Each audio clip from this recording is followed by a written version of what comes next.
Championship Saturday for the Roy Hobbs Baseball World Series. Welcome, fans. I'm Doug Jennett, along with David Wasson and Glenn Miller down on the field. And it's our pleasure to bring you the championship game today from this Single A division in the Roy Hobbs World Series. Roy Hobbs Baseball is the prime adult baseball organization in the United States, and they've been here in Fort Myers for many years, and today we're going to bring you the A and Quad A championships of Roy Hobbs. Before we get started, we'd like to have Glenn Miller down on the field talk to the manager of the home team, which is the Chicago Colts.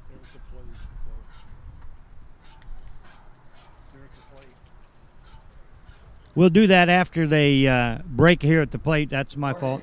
At this time, we'd like to ask both teams to line up. They're going to introduce both squads. So before we go to the interview, let's get this pregame set here. Now, I know that, David, you've been here for a lot of these Roy Hobbs World Series, and it's exciting baseball. And give us a take on what we're going to see today. Doug, it really is exciting baseball, and I tell you what, we've got a beautiful day for it here at Hammond Stadium, where the Minnesota Twins train here in Fort Myers, Florida. A beautiful stadium, and you know, it just is a gorgeous place for baseball. We're going to see some great baseball here. Coming up, the national anthem.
All right, the Canton Tigers and Chicago Colts about ready to take the field here at the Lee County Sports Complex, Century Field Sports Complex. We are great to be here for the Roy Hobbs World Series. Doug? Let's go down on the field because Glenn Miller has the manager of the the Chicago Colts down there, and let's take it to Glenn.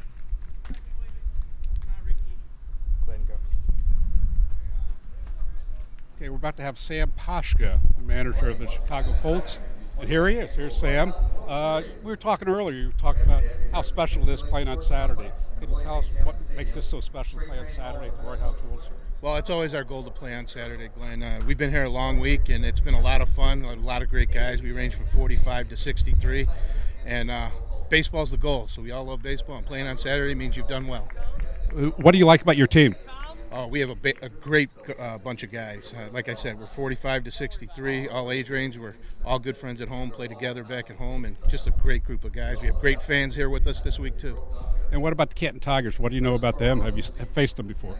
No, I don't think we have faced them before. I know they've been here for a lot of years. I'm sure they have a great team, but look forward to finding out. And good luck. All right. Thank you, Glenn, and thank you to the manager down there for this before the game. Fans, if you have a break between games, Flea Masters Flea Market is right around the corner from the PDC on Dr. Martin Luther King Boulevard. They're open Friday through Sunday, 8 to 5. They have something there for everyone. That's Flea Masters Flea Market. All right, for the second game, I will take care of the umpires to make sure they understand. All right, we're about ready to play ball, and the home team, the Chicago Colts, are in the field. Their pitcher is a left-hander, Rick Newman. Let's look quickly at the batting order for the visiting team today, the Canton Tigers. They'll lead off with center fielder Mark Marlette. The shortstop, Dan Hansen, bats second. Carl Baker, first baseman, hits third. The cleanup hitter is Mitch Curtin, playing third base. Kenny Robbins, an extra hitter, is batting in the 5th position. Lou Profit, also an extra hitter, is in the 6th position.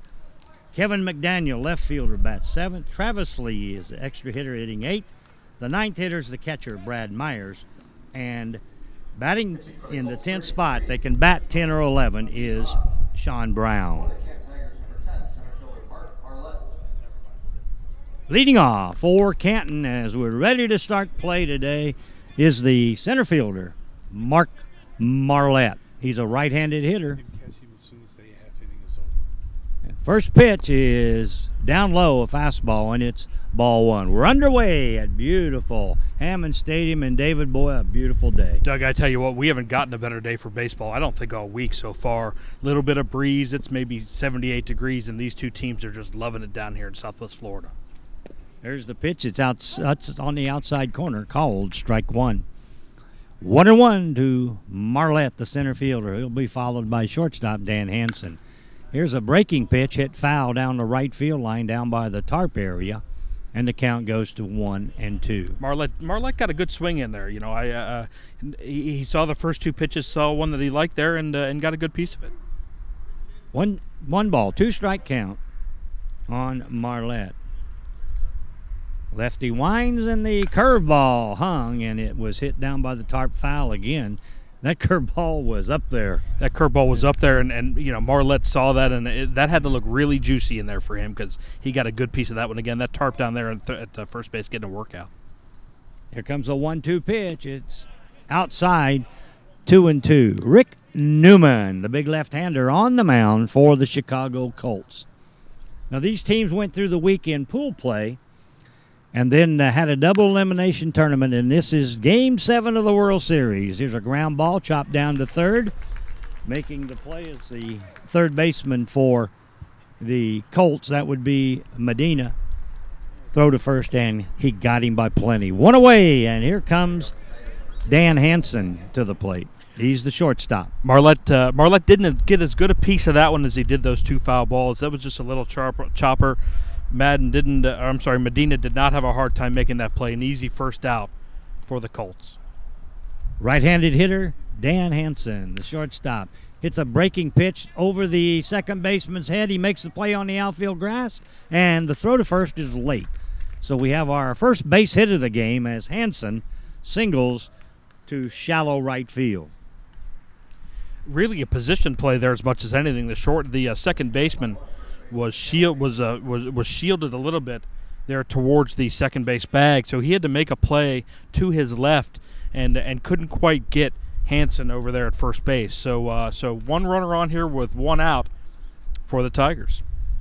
The batter is the first baseman, Cal Baker. He swings, good cut, hits a foul ball back here behind us, and it's 0-1. Doug and I are back here behind home plate in the concourse area. A beautiful stadium here at Hammond Stadium. Some renovations done 2-3 years ago to make this an even more beautiful place to play baseball. Throw to first, gets away down the right field line, and Hansen will motor down to second base as the error will probably be a charge to the pitcher. He tried to pick him off at first, and the throw went down the right field line. So runner out on second base with 1 down for the Canton Tigers. Hansen will take that gift easily. He trots into second base, and now Baker has a chance to crack this open and get the first run on the board here for the Tigers. At the stretch, the pitch, fastball, fouled off to the right side, back up in the stands, and the count is 0-2. Canton got off the bus ready to swing the bats here, Doug. I'm impressed so far. They're not waiting. They're not they're ready to go here. And this left-hander's throwing strikes, so they're hacking away. There's a ground ball, third base side foul.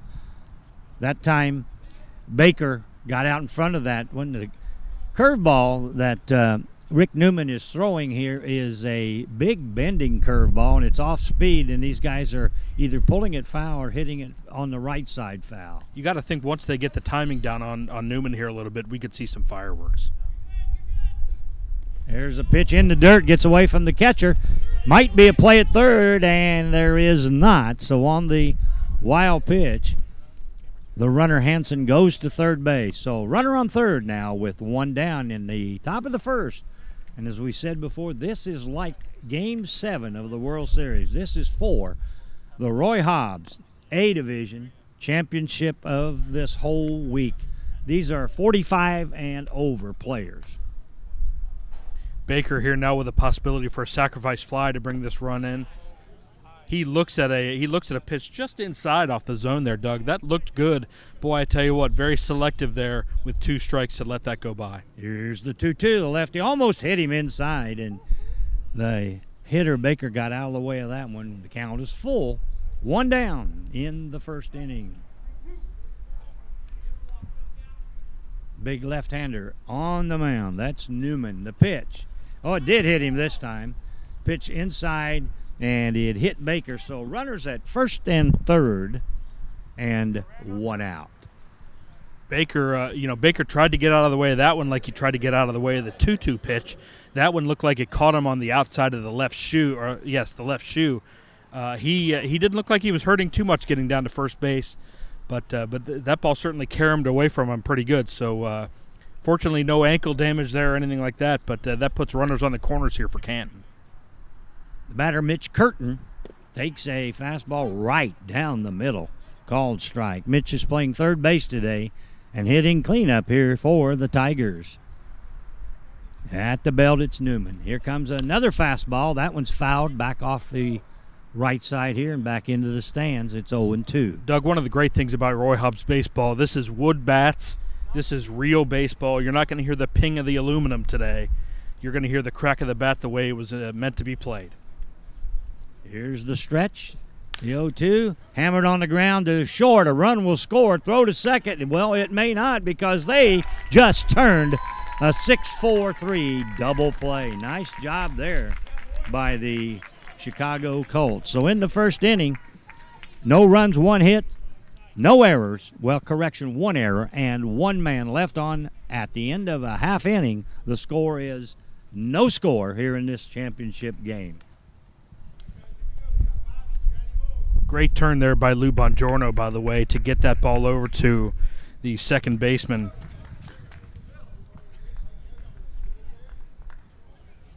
Who turned that around and really saved the run there. That was a great piece of fielding by the Chicago Colts here as we move in between innings. We're going to go down now in just a second to Glenn Miller after Doug has a word. Eat well, fans. Support local Lee County small businesses. Fuel up at Fort Myers independently owned Jersey Mike's. Jersey Mike's Subs on South Cleveland Avenue near Crystal Drive. And let's see if Glenn is ready down there with his interview of the manager of the Canton Tigers.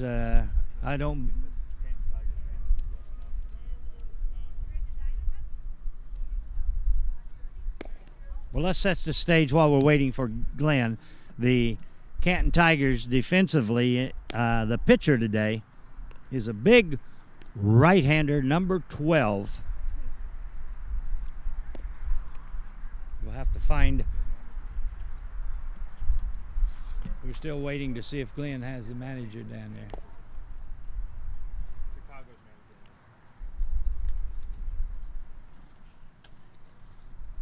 I guess we're not going to have that right now. So leading off for the Colts will be the left fielder, Bobby Myers. He'll be followed by Mascara, the center fielder, and the pitcher, Newman. On to the first inning, pitching for the Tigers. Number 12, Kirk Rausch, leading off for the Chicago Colts. Number 69, left fielder Bobby Myers. Kirk Rausch is on the mound for the Canton Tigers. Kurt Rausch is a right-hander, a big right-hander. Here's Bobby Myers stepping in. Right-handed hitter, and the pitch. It's on the outside corner, strike called, and it's 0-1. No balls, 1 strike. Myers playing left field. There's a swing and a miss. Off-speed pitch there.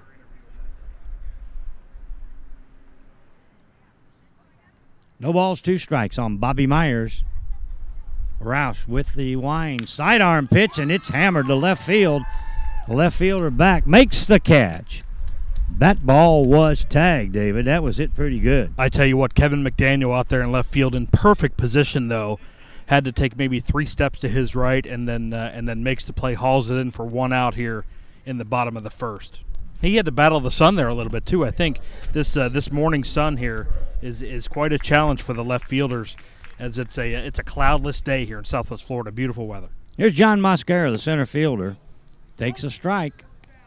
Roush throwing strikes here in the first for the Canton Tigers. Sidearm pitch again, and that's a breaking pitch. It stayed inside on John Mosquera, number 19, the center fielder for the Chicago Colts. Once again, this is the championship. This is for all the marbles. So these guys are up there ready. Here's a fly ball, hit the left field.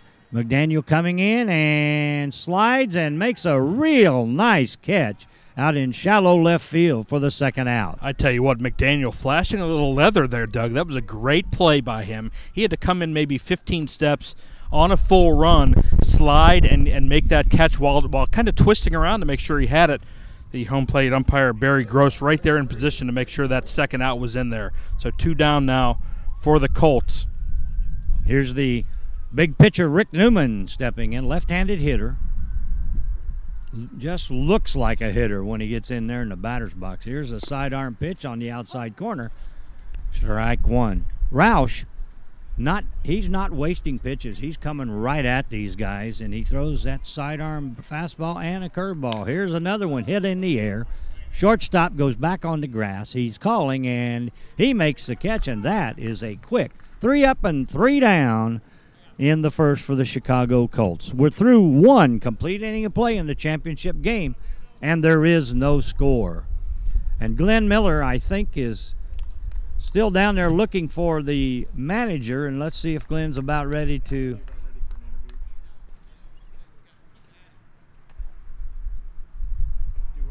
Okay, here comes Glenn, and he's going to talk to the manager of the Chicago Colts down here.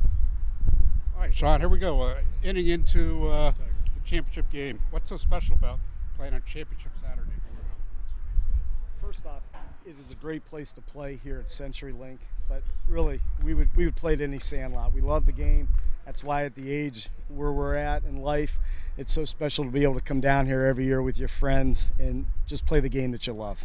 And what do you like about your team? I like everything about my team. They're my friends. They're very good ball players, but they're even better people. All right, Sean, good luck.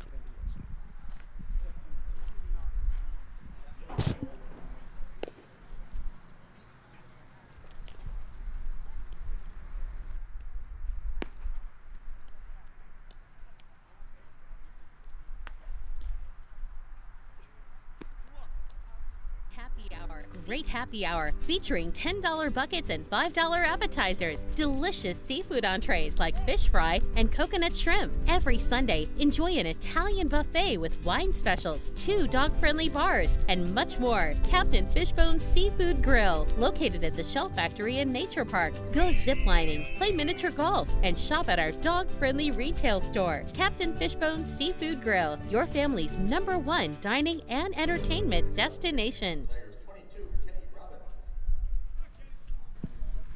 Leading off the second for the Canton Tigers is Kenny Robbins, the right-handed hitter. The big left-hander winds Newman, and that one is a ball, stayed down low. Never been in that situation.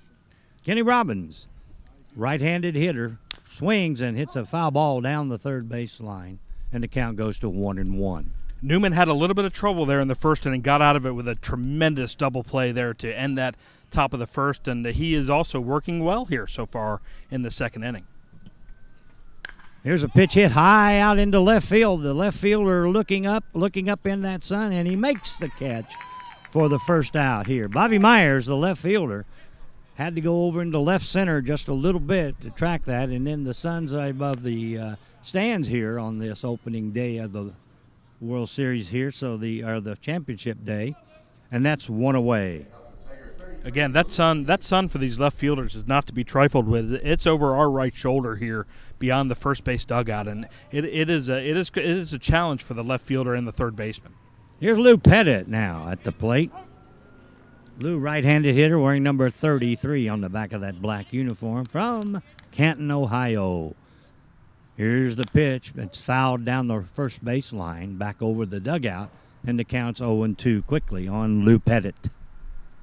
Lou will be followed by the left fielder, Kevin McDaniel.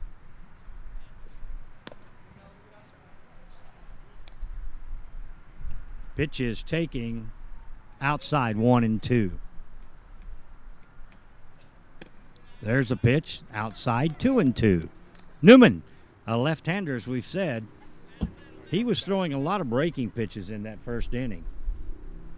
Here's the wind, the 2-2, and it's hit on the ground between third and short. Nice play by the third baseman, long throw, and that is out number 2.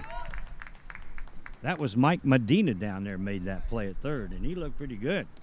That was a great play there at third by Mike Medina. I tell you what, both these teams are fielding the ball well. We can see why they're in the championship game, not leaving a whole lot out there. There was an error in the first inning, a throwing error of all things in the first inning. But other than that, we've seen very clean fielding here so far in this game.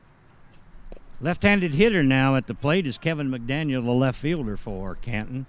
First pitch was a ball, outside ball 1.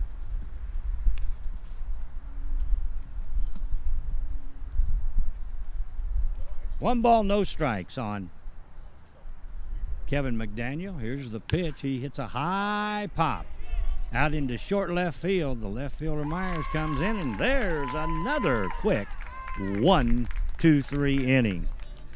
After the top of the second, we go to the bottom half of inning number 2, and the score is no score in this championship game.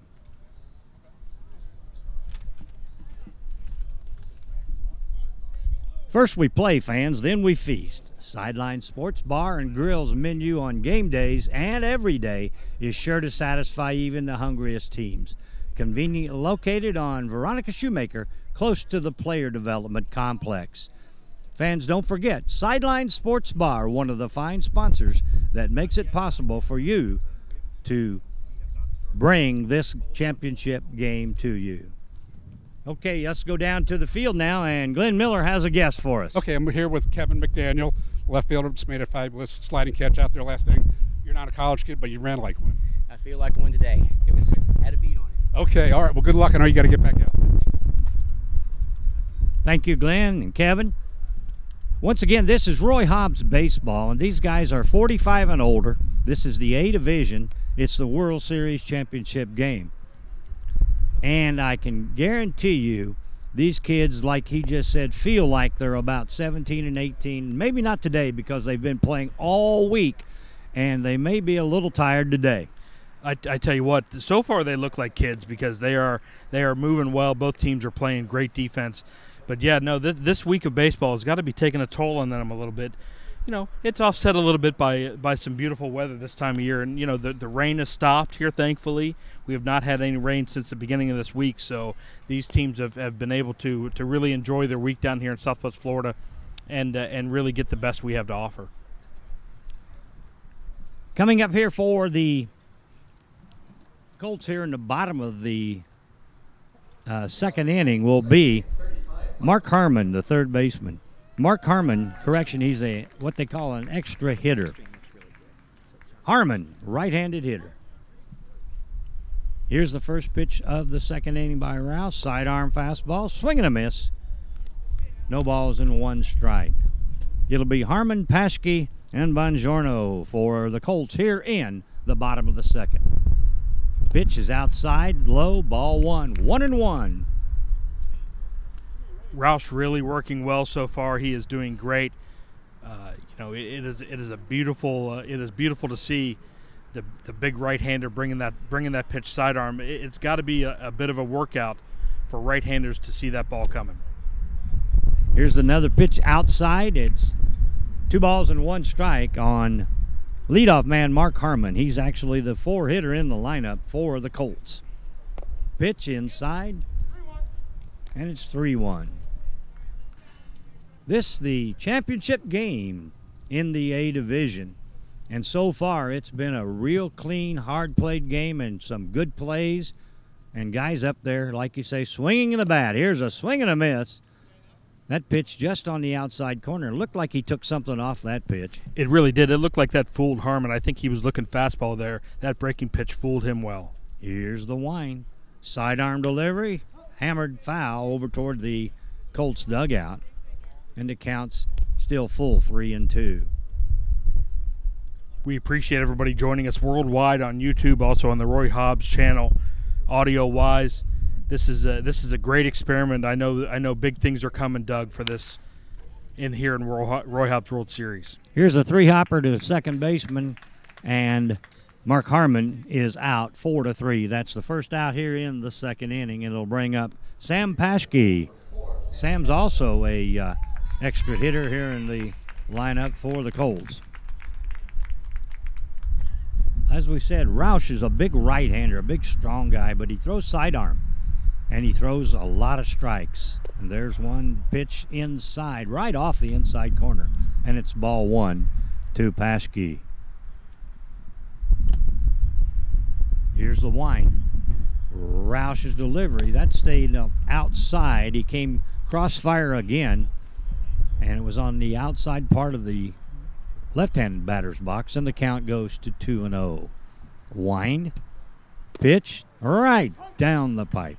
Strike 1. Hard to believe. I guess Paschke was looking for the first strike there before he let that bat fly. Here's the wind and the pitch. Swing and a miss. And there again was that change. It's slower and it dived down toward the dirt. Paschke couldn't catch up with it. A great change of pace there, Doug. Really fools the hitters. He's taking 10, 15 miles an hour off that. Here's the pitch. Fouled the first baseline. Paschke, big guy. He fills out the uniform well. I think, was Paschke the manager that we interviewed before the ball game? I believe we have a player manager here, absolutely. The old Pete Rose situation. This is not unusual here in Roy Hobbs, though. These guys play and they manage. There's a pitch outside. 3 balls, 2 strikes to Paschke. I hope he's not running curfew as well in between games at the team hotel. I hope that's not his responsibility. It might be, though. I don't know. Here's a foul down the right field line as Paschke hit that ball down in the grassy area. After they made the renovations here at Hammond Stadium and put the outfield seats in, they've got a grassy area down the right field. It's one of the best seats in the house during spring training. It really is. It really is. Here's the pitch inside, and Sam Paschke has drawn a walk. That's walk number 1 issued. Doug and I were both around when this Twin Stadium was nothing but pasture out in left field. There's office complexes out there now. The scoreboard was completely different. And as Doug was saying, down right field, there's a beer garden out there, a grassy knoll area. Really a fantastic place to watch the Twins, and whoever they're playing, play some good baseball. That brings up Lou Bongiorno, the shortstop, wearing number 10, takes a strike. The runner on first is Paschke. Right-handed hitter Bongiorno. Roush at the belt, the pitch. That's a breaking pitch that stayed up high, but Bongiorno thought that one was good enough to take a big hack at. He missed it, and it's 0-2. I bet that baseball looked as big as a beach ball up there in Bongiorno's eyes. That was a pitch that fooled him completely. Boy, he wanted it. He took a jump at that thing. Here's a pitch. He hits it back of shortstop, short center field. It's going to drop, and it's a base hit for Bongiorno. So that was a soft line drive type in front of the center fielder, and the Chicago Colts have something going now. First and second, 1 out here for the Colts. I tell you what, now John Madden, no relation to the famous football coach of the Oakland Raiders, and for you younger people, the video game impresario, John Madden digs in here on the left side of the plate, ready to go. 2 on, 1 out here in the second inning. And the pitch from Roush, it's right down there, strike 1 called. That was a fastball that Madden decided he would take a look at. He wanted to see what this pitcher's throwing before he starts hacking away. Here's the pitch. He hits it hard over the third baseman's head out into left field. And they'll hold the runner. And the bases are loaded with only 1 out. for the Colts. I tell you what, Paschke almost got picked off at third base. He took a big lead around third and got held up real late there in the process and almost got picked off as he was diving back into third. The base umpire, Jim Leiser, calls him safe, but I tell you what, not by much. You might have gotten an argument from me if I was the Canton Tigers manager. I might have wanted a discussion there with Leiser because that was a really close play back at third base. But Paschke got back in, so the bases are loaded now with one out. And it's the batter, Mike Medina, third baseman, left-handed hitter.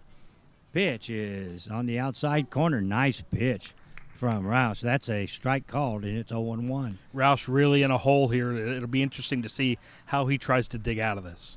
Here's the pitch. He's going away from him with both of the first pitches. That one a ball, 1-1. He's trying to stay away from Medina with the bases loaded. Medina really is much here looking for a fly ball as anything. That ball low in the dirt. Nice block by the catcher. And the count is 2-1 strike. Bases loaded here, bottom of the second in the championship game of the Masters Division, 45 and over here at Roy Hobbs World Series. Here's a swing and a line drive into right field. That's down. It will get one in. They're going to hold the runner at third, and the bases remain loaded. And the Colts take a 1-0 lead. That was a sharply hit line drive into right field by Medina, so he gets the first RBI of the game. Medina with a great swing on that, lines it sharply into right field. A no-doubter. The Colts opting to hold Bongiorno at third and keep the bases loaded here as we get to the bottom of the lineup. Dan Sidak ready to go. Sidak, the catcher, right-handed hitter. Here's the pitch.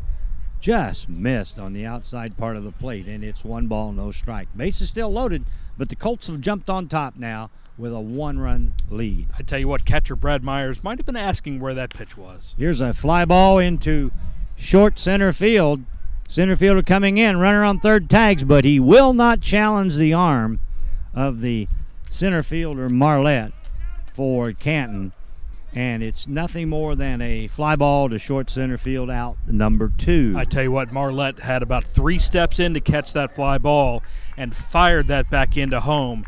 And the Colts really, I think, wise there to hold Bongiorno at third because he probably would have been out there at home plate because that was a fantastic throw by Marlette. That brings up the left fielder Bobby Myers, the leadoff batter. He takes a fastball outside corner. The umpire looks pretty good about calling that corner. That was a good pitch. Strike 1 called to Myers. Myers, his first time up, flied out to left. Here's the set, the pitch. Ground ball to third. The third baseman has it go off his chest, and he'll have a play nowhere. Run scores. The bases remain loaded. That chopper to third, and the third baseman having trouble with that. An E5. And Myers reaches on the error. The bases are loaded, and another run in for the Chicago Colts. I tell you what, that error and the way that ball bounced really threw off Mitch Curtin over there at third base. That was a tough play for him to start with, a good bouncing ball, and you know, with the runners moving, there was a lot of action there, and he just didn't have a play. Here's Johnny Mascara, the center fielder. He's 0 for 1. He flew to left field. Here he hits a chopper down to the third base coach, or the manager coaching at third, and the count's 0-2. Bases full of Chicago Colts. 2 runs in, and they've taken a 2-0 lead here in the second of this championship game.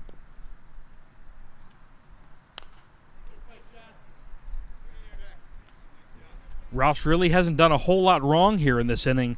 He did leave the one pitch up in the zone a little bit that Medina lined into right, but you know, with the error there at third base, still in this inning. Ground ball right back to the mound. Roush up with it, throws to first, and that will get the Canton Tigers out of the inning. But in the inning, the Chicago Colts put up 2 runs, and they had 3 hits. There was 1 error, and they left them loaded. We're going to the top of the third, and the score, Chicago Colts 2 and the Canton Tigers 0.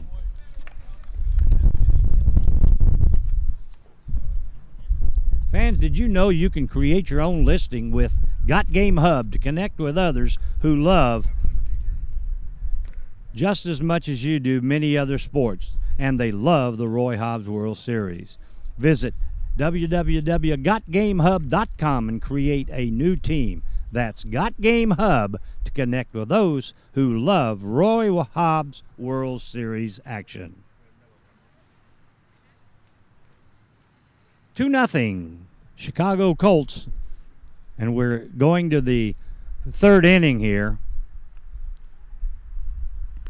Rick Newman back out on the mound for the Colts, and he has a 2-run lead now, so we'll see how this affects the Canton Tigers. It'll be the bottom of the order, McDaniel, Lee, and Myers. Canton Tigers and the Chicago Colts playing for all the marbles here. And I'll tell you, fans, at the end of the ball game today, they'll have an award ceremony second to none. They'll give awards and trophies to both these teams. This Roy Hobbs organization really does it right. It's the premier adult baseball league in the United States, and they come to Fort Myers every year and put on about a 4 or 5 week tournament. Great action, great people to be around. Leading off for the Canton Tigers is number 19. This is Travis Lee. Takes a pitch down low, ball 1. Travis Lee, a big guy. And lanky, too. He a taller guy, maybe 6'2", 6'3". He is digging in there. Here's the pitch, fouled back against the screen. They have the section roped off down around back the home plate area there, and people can't sit down in there. There was some damage from Hurricane Irma. The backstop's still not safe in some areas, so they don't let the fans sit down there. 1 ball, 1 strike. Back in the old days, that foul ball might have rolled up the screen here at Hammond Stadium into one of the boxes upstairs. That was the old style netting. Here's a foul ball hit on a fastball back and out of play. This pitcher, Rick Newman's impressive. He's a strike-throwing machine. Throws a slow curveball, but he's also got a fastball that tails away from these right-handed hitters. There's that curveball hit on the ground towards the second baseman. He's got it up over to first, and Lee is retired for the first out of the third inning. That'll bring up the catcher, Brad Myers. I tell you what, after that first inning, Newman giving up that one-out hit, he has been very impressive here. Threw a double play, then a couple of fly balls, and then here this ground out to start this inning. The Tigers down here in the 8th spot with Brad Myers still not getting a whole lot of offense going. Here's the first pitch to Myers. It's low, ball 1. 1 ball, no strikes on Brad Myers, the catcher for the Canton Tigers. A foul ball back, 1-1. Tigers got a hit in the first inning by the shortstop Dan Hansen. Then Baker was hit by a pitch, so they had 2 runners in the first, 3 up, 3 down in the second. Here's a swing and a miss, and the count's 1-2. Brad Myers, 52 years old. He is an entrepreneur with 4 children, Doug. Maybe he needs a week away. I guess so. You can't argue with that logic. Here's a high pop-up. The pitcher, something you won't see in the big leagues, but he wants it, and he calls for it and makes the catch. So Myers pops to the mound for the second out, and that'll bring up the extra hitter, as they call it, Sean Broom. You're absolutely right, Doug. You don't write down F1 very often on the scorecard in the majors. Most of the time, that's a position player making that play, but a soft pop fly there, no problem for Newman, excuse me. Here's the pitch, good pitch, strike 1 called on Broom.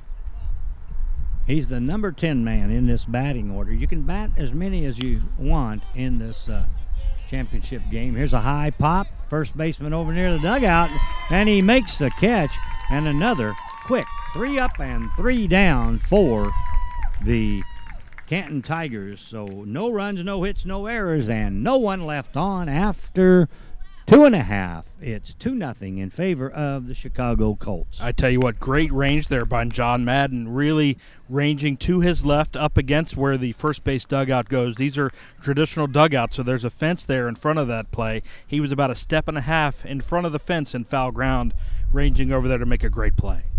Fans, they're voted Lee County's best seafood 14 years in a row. The Shrimp Shack is a Fort Myers favorite, located on Metro Parkway, 5 minutes from CenturyLink Complex. We have a guest down the left field line, so let's throw it down to Glenn Miller. Okay, here with Sam Poshka, the manager of Chicago. He's also a guy who started the rally last inning, went out walk. Can you talk about how important walks are to get on base any way possible? Starting off the inning with the man on base is huge. It sets the tone for the whole inning. Gives the other guys, makes the pitcher have to work a little bit from the stretch. It's real important. Yep. And you almost got kicked off round in third. How were you able to sneak back in there? It looked like you were a dead duck. Yeah, he put his hand down on the glove, and I was luckily able to reach over it. Trying to be a little bit aggressive. They threw the ball right to the right spot, so luckily we got back. Well, kind of a swim move, I guess. Yeah, exactly. Exactly. Sam, thanks. Good luck. Thank you. Thanks, Glenn, and we enjoy getting to talk to these players between innings like this and the managers and see what they're thinking, because these guys are putting everything they've got into this. This is a wonderful thing. If you fans are ever in the Fort Myers area during Roy Hobbs World Series week, you need to get out here and see it. It really is something, that these teams in the Southwest Florida area, in Fort Myers, for the whole week, really enjoying everything we have to offer. This is the best time of year to do it, and it has really been fantastic. I tell you what, here comes the Colts pitcher, Rick Newman, who's doing the job with his arm. Now let's see if he can do it with his bat. Newman, left-handed hitter, grounded or popped to short his first time up. Roush winds, slow bending pitch, strike on the inside corner. Rick Newman, 46 years old. He's a vice president of sales. This is his 6th Roy Hobbs World Series, Doug. He's been to Southwest Florida a lot. Here's the pitch. That one is low. Ball 1, strike 1. I think it's almost like a baseball player's dream catching, because most of these guys come back, and you see a lot of them and talk to them. They look forward to World Series week. There's a pitch outside to Newman. It's ball 2, and 1 strike. Interestingly, Rick Newman, batting gloves in his back pockets, but not on his hands as he digs in here. There's the pitch, outside corner. Roush just nibbling on that outside corner, and he got the strike call. 2-2. That's some old school baseball. You never wore batting gloves when you played. We didn't even know what they were, but that was way, way back. Ground ball in the hole between first and second, and it's a base hit. Newman runs pretty well, too. I tell you what, he got down to first base awfully quick. He's helping his own cause here now in the 3rd inning. A fantastic base hit by Rick Newman. That brings up Mark Harmon, who grounded to second base his first time up. He's 0 for 1.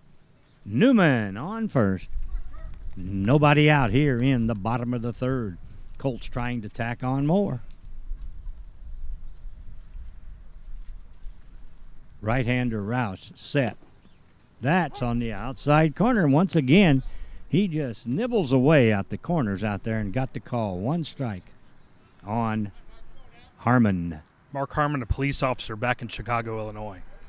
That pitch down low, ball 1. Also 54 years old, one of the probably more distinguished gentlemen on the Colts squad here at 54. Here's the set. Roush ready, sidearm curveball right over the heart of the plate, and it goes to 1 ball, 2 strikes. We talked to these players yesterday getting in preparation for this game. Harmon mentioned us. He did not play baseball in high school or college or professionally at any level, taking this game up late. There's the pitch. It's down, 2 balls and 2 strikes on Mark Harmon, right-handed hitter. He looks really, really comfortable at the plate. Better not leave one up in this guy's eyes. He's strong. Here's the pitch. Outside. Full count. Full count on Harmon. The runner, Rick Newman, at first. He runs pretty good, so let's see if we want to do a little running action. There's nobody out. He does not go. Ground ball to short. Maybe he should have. Throw to second for 1. Back over to first. The throw's wild at first base. It knocks the first base coach down, in fact. So The runner, Harmon, will be safe at first. Newman is retired 6-4 if you're scoring at second base. One down. Going to have a pinch runner coming in for the Harmon at first base, and let's see who's going out there if we can see that number.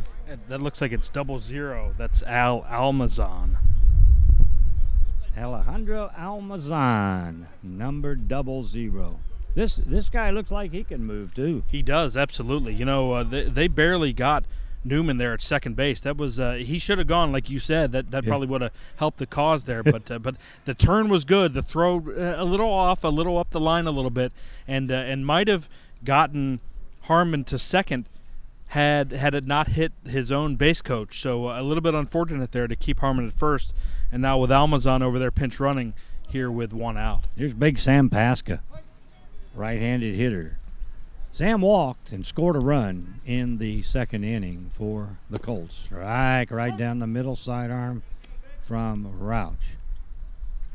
Runner at first, one down. We're in the bottom of the third in the A division.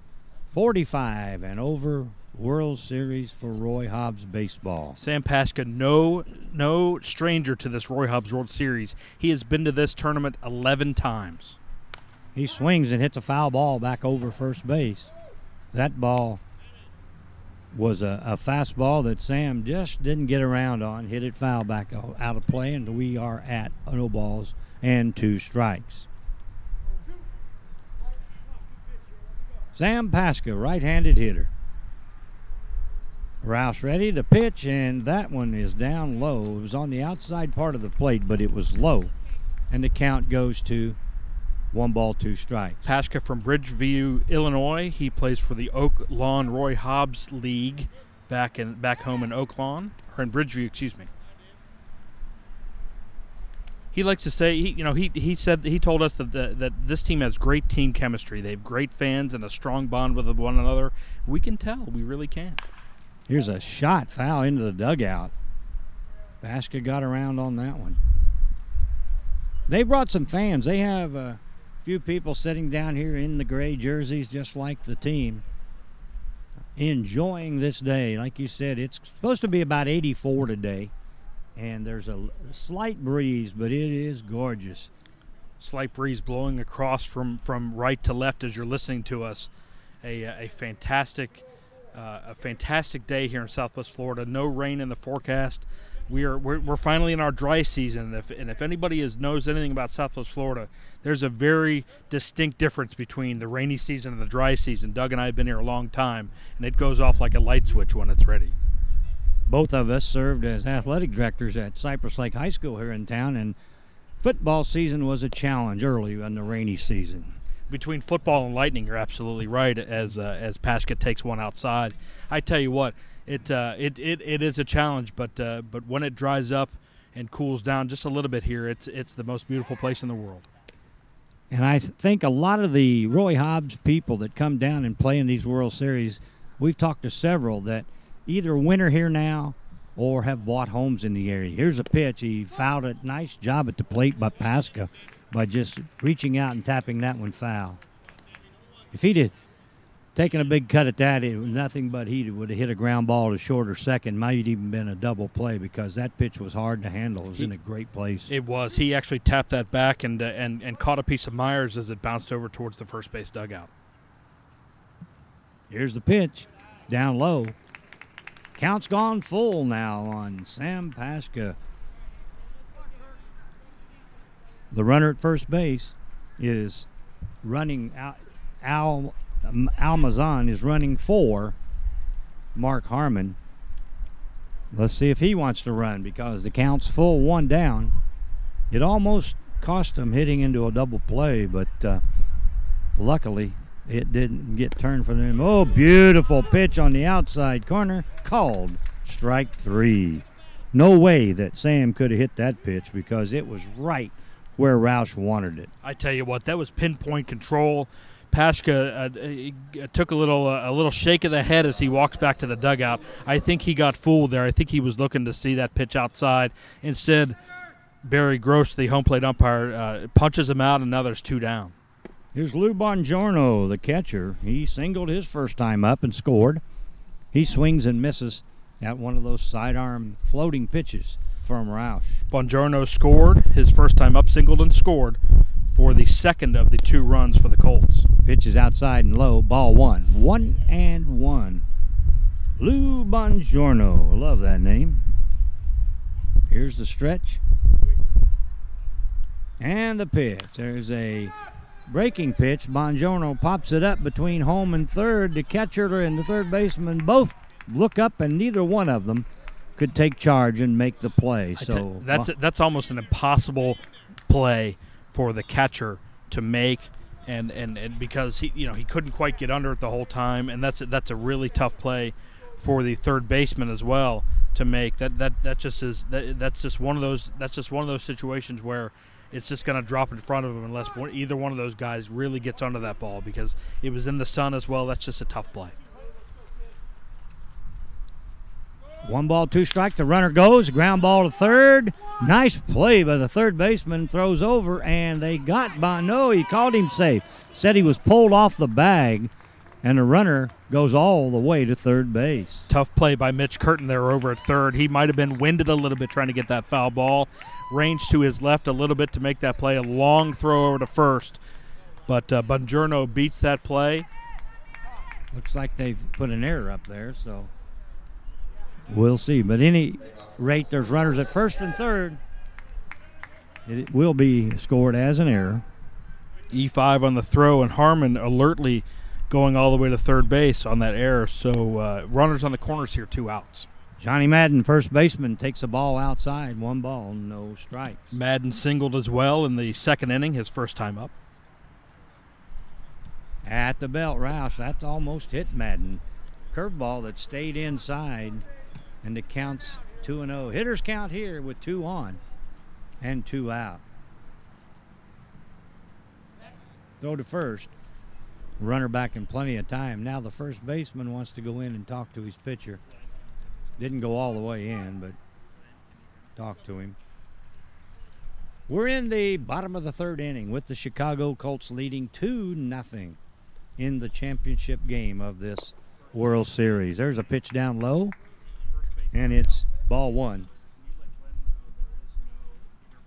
Correction, ball 3. 3-0. 3-0 to Madden.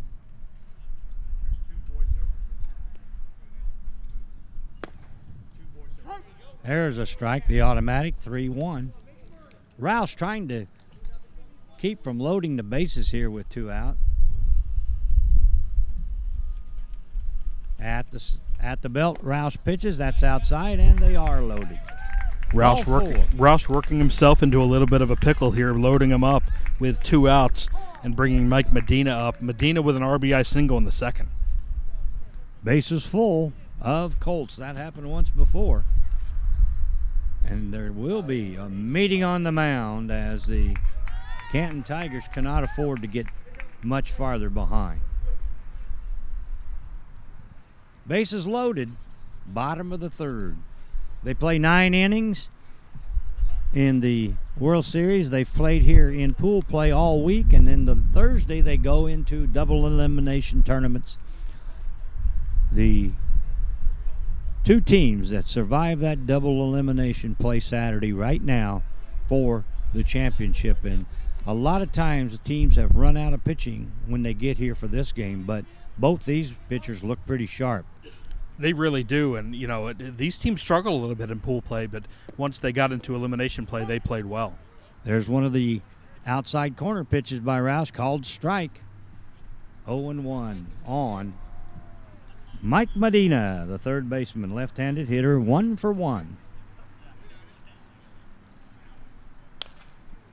There's a high pop-up over by the third base dugout. And the third baseman slipped as he went to make the catch and couldn't make the play. Ball bounces up in the stands. It's foul ball. I tell you what, the transition there from the grass to the gravel dirt area here at Hammond Stadium, there's a little ridge there, and that really gave Mitch Curtin some issues. That was a tough play for him. Still no ball, 2 strikes. on Medina.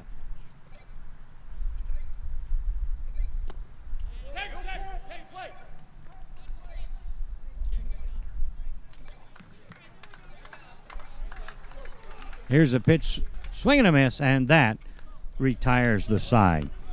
In the inning, the Colts threaten, but they don't bring anybody across. We're at the end of 3, and the Chicago Colts leading in this championship game 2-0. Fans, there are more than 1,000 reasons to visit Flea Masters Flea Market across the street from the Player Development Complex down on Dr. Martin Luther King Boulevard. Gifts, collectibles, and so much more. And their food is also awesome. How about going down there to Flea Masters Flea Market on Dr. Martin Luther King Boulevard? And fans, sip, sip, repeat, sip, sip. Nervous Nellies is always ready to keep you dehydrated. Let's make that hydrated. Located on the Fort Myers Beach, it's truly a diamond in the rough. If you've never been to Nervous Nellies, it's got the best menu, I think, in this whole area. Take a trip to Fort Myers Beach to Nervous Nellies. We're going to the top of the 4th, and Rick Newman out for his 4th inning of work. He's given up just 1 hit to the Canton Tigers. He's going to look at the top of the order now, one more time through, the second time through for Canton.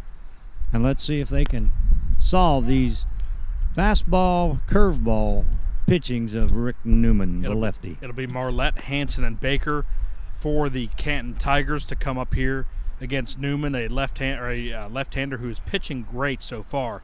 I tell you what. By the way, Doug Jennett on play-by-play. I'm David Wasson, your color man. Glenn Miller, the interview man extraordinaire. We tried to get Aaron Andrews, but you know what? I feel better that we have Glenn Miller down there. A more knowledgeable Roy Hobbs expert there is not one here in Southwest Florida.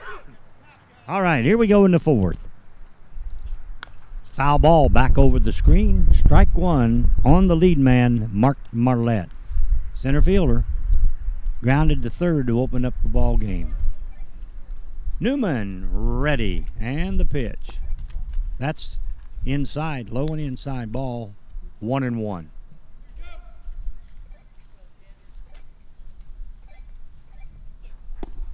Here's a strike outside corner called on Marlette. No balls and 1 strike. Let's make that 1 ball, 2 strikes. The lefty winds and the pitch. Hammered foul, right field side.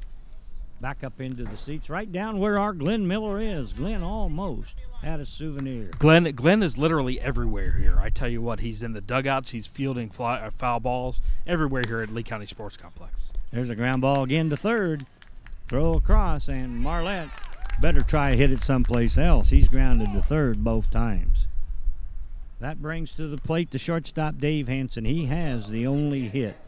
Dan Hanson has the only hit for the Canton Tigers off this big left-hander. Mike Medina there with a great play at third base, making the first out there. A couple bouncers to him, clean throw over to first, and there's 1 down. Speaking of Glenn, if you fans buy a program here for the World Series, some great articles in there written by Glenn Miller, former News Press sports writer here in Fort Myers, and as David said, great writer. Here's a ground ball to short. 2 hops, shortstop picks it up, makes the play quickly. 2 up and 2 down for the Canton Tigers. Hanson again in perfect position there to make a play, and there are 2 down.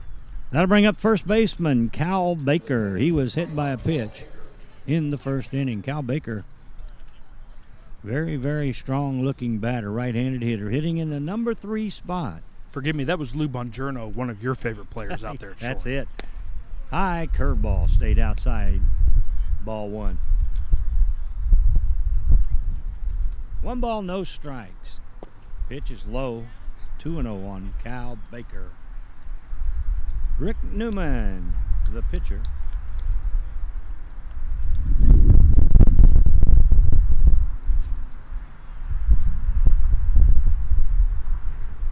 Newman in the wind.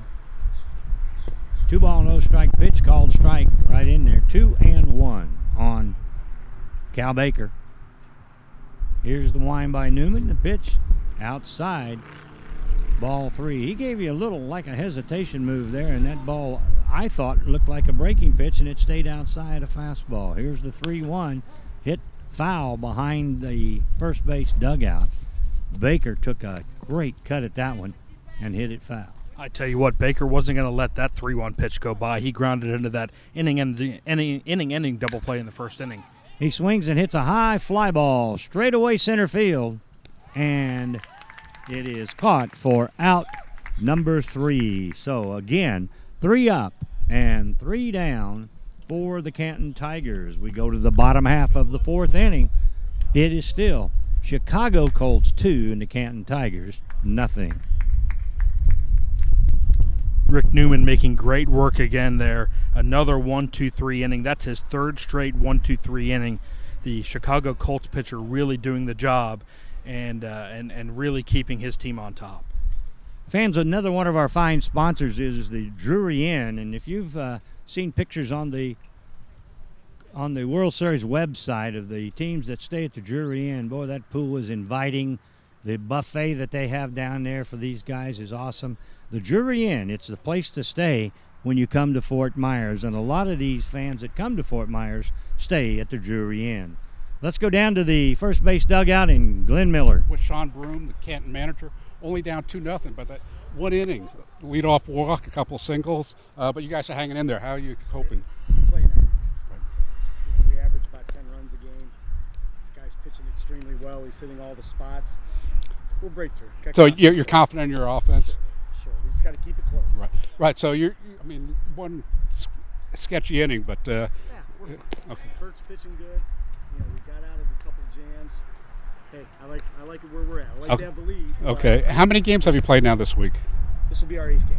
8th and final. 8th and final. All right, Sean. Thanks. Good luck. And that's an example of what we talked about. This is 8 games. These guys are 45 and older, and they all have other jobs. This is not their life, and yet they look good today. All right, leading off for the Chicago Colts in the 4th inning is the catcher. That's Dan Sidek. There's a pitch on the outside corner, strike 1 called, as Roush still throwing that good sidearm fastball and leaving it on the outside corner. 0-1 on Sidek, the catcher. Here's a curveball outside corner called strike 2. I tell you what, for as many games as these guys have played, it's got to take a toll on a catcher here, Doug, no matter how good a shape you're in. I agree. Wind up. There's looked like a change of some kind, and Sidek way out in front could only foul it clear back to the screen. Sidek flew out to center field his first time up in the second for the second out in that inning. One of the rare, and that was with the bases loaded, so they left some runs on the table as he fouls one back beyond the first base dugout. No balls, 2 strikes on Dan Sidek. Once again, this is for all the marbles. This is, in fact, the Game 7 for these guys of the World Series here of Roy Hobbs baseball. Sidearm pitch, popped up. Catcher going back toward the screen. It'll be in the stands. I would say a souvenir, but I don't know that they keep those here at Roy Hobbs World Series. That was 4 rows back into the Canton Tigers cheering section. Fans scrambling out of the way because they know they're not going to keep the ball anyway, so they're just going to retrieve it, get it back to their team, and we're going to move on. That young lady with number 19 on her back, good arm. Yeah, that was a good throw back in there. I like that. Right on target. Here's the 0-2.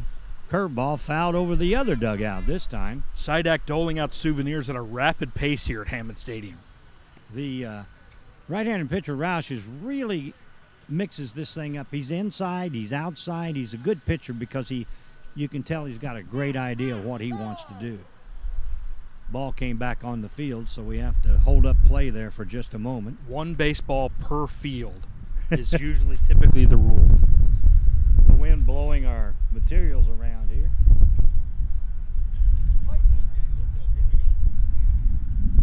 Here's the pitch. Inside corner, strike 3. A swing and a miss by Sidek.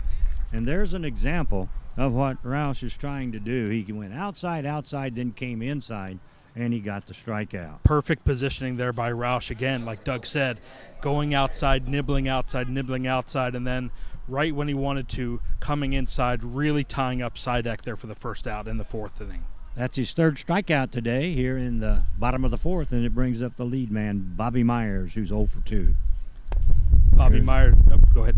That pitch is low, ball 1. Bobby Myers flew out in the first inning to left field, and then he is 0 for 1. He reached on an error in the second, a throwing error in the second inning. Swings and hits a shot between third and short. Long play by the shortstop, and he will not get Myers, who can run pretty good. That's a tough play for Dan Hansen to make it at short, ranging far to his right. Just not much of a play there once he gets to that ball. Tried to get it over to first base, but Myers in, and plenty of time here to get something started here in the bottom of the fourth for the Colts. 1 out, 1 on for John Mascara. Once again, we're losing papers everywhere. I'm going to have to batten down the hatches here, cover everything. First pitch to Mascara is a ball outside, ball 1, no strikes. Some of this is lineups and things for the next game that we can't afford to lose. So runner goes, the pitch is low, the throw by the catcher is on the wrong side of the bag, and so Myers will have a stolen base. He had a great jump. That was indeed a great jump. I tell you what, even a perfectly placed throw probably wouldn't have gotten Myers at second base. So he is in scoring position here with 1 out in the bottom of the fourth. John Mascara. There's a pitch that in the inside corner. That one looked like it was going to hook, and it just stayed right straight on the corner. And it counts 2-1 on Mascara. Roush still here looking very good in the stretch position. Kirk Roush, right-hander, steps off the rubber. 2 balls, 1 strike. We are in the bottom of the fourth inning in this championship game. 45 and older players here in the Roy Hobbs World Series this week in this game. Pitch is outside by Roush, and the count's 3-1. One of the few batters that Kirk Roush has been way behind on. Roush really trying to make sure that he keeps Bobby Myers honest over there behind him at second base, making sure he doesn't try to get too frisky and try to get third. Pitch is a called strike 2. Runner at second, 1 away. Beautiful, beautiful Saturday afternoon here in Fort Myers. They're all this way down here. Line drive, that may get down as a base hit. It does. The runner had to hold just a moment, so he won't score. Runners will be at the corners now with just 1 out. Mascara with a soft liner into center field. Bobby Myers at second had to hold there for just a second to make sure that wasn't going to get fielded, but that puts him at the corners, as Doug said. 1 out here, and the Colts are back in business against Roush. This brings up the pitcher, and this guy is a good athlete. You can tell that. Rick Newman. He had a base hit his last time, grounded or popped to short. 1 for 2 for the left-handed hitting Newman. Throws left, bats left. We've really been impressed by both these pitchers, but Rick Newman again playing well. He hits that one out to straightaway center. Runner tagging at third, and he's coming. Here's the throw, and it will be too late. And the Chicago Colts tack on another run. Sac fly by the pitcher, helping himself, Rick Newman. Rick Newman with a fly ball there. Had to keep the center fielder in position, no more than a step or 2 in. And Bobby Myers comes home without a slide to make it 3-0 here for the Colts in the bottom of the fourth. Let's see who's coming up, because this was Mark Harmon's spot in the order, and the pinch runner went in for him. He's going to bat. That's have to find Almazan. Almazan. 0-0. Almazan. Right-handed hitter. 2 down. The pitch outside. Ball 1 by Kirk Roush. Almazan came in to run for Mark Harmon in the third. Stays in the game, or stays in the lineup to hit here in the number 4 spot. Pitch is breaking pitch outside. It was on the outside corner and then broke away, and Almazan wisely saw that and stayed off of it. 2 balls, no strikes. The pitch, that's inside as Rouse decided he's pitched outside enough. He came in on him, and he missed ball 3. John Muscara at first base, not as much a threat to move as Bobby Myers was. So they're still gonna keep the tag on him. Pitch is low, ball 4. So Almazan on 4 pitches trots down to first base. Runners at first and second. And here comes the big guy, Sam Paschke. Sam has walked, scored a run, and last time up he struck out. 0 for 1. Struck out looking on a 3-2 fastball that was outside on the outside corner. And Paschke, I think, probably remembering that and thinking that he might go outside again. And he did. Ball 1 down low. Boy, Paschke looks like if he got into one, it will be hit. The wind freshening in from center field now. We can hear it in our microphones, and I know they can feel it down at home plate. 2 balls, no strikes. Paschke, Sam Paschke.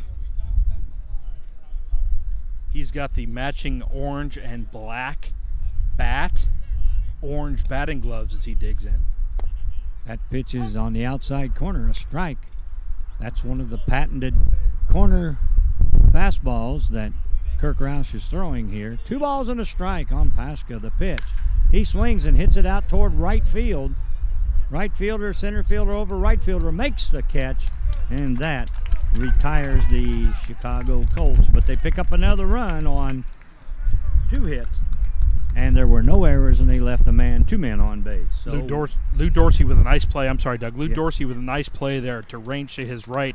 They were playing Paschke down the line a little bit more. Lou Dorsey ranges well to his right to haul that in and end the inning with the Colts only getting 1 run. Fans, after the fields cool off, things heat up at the Lighthouse Island Resort and Suites at the Tiki Bar. Roy Hobbs World Series postgame headquarters is on Fort Myers Beach. That's the Lighthouse Island Resort Inn and Suites. Well, 4 in the books, and the Chicago Colts lead 3-0.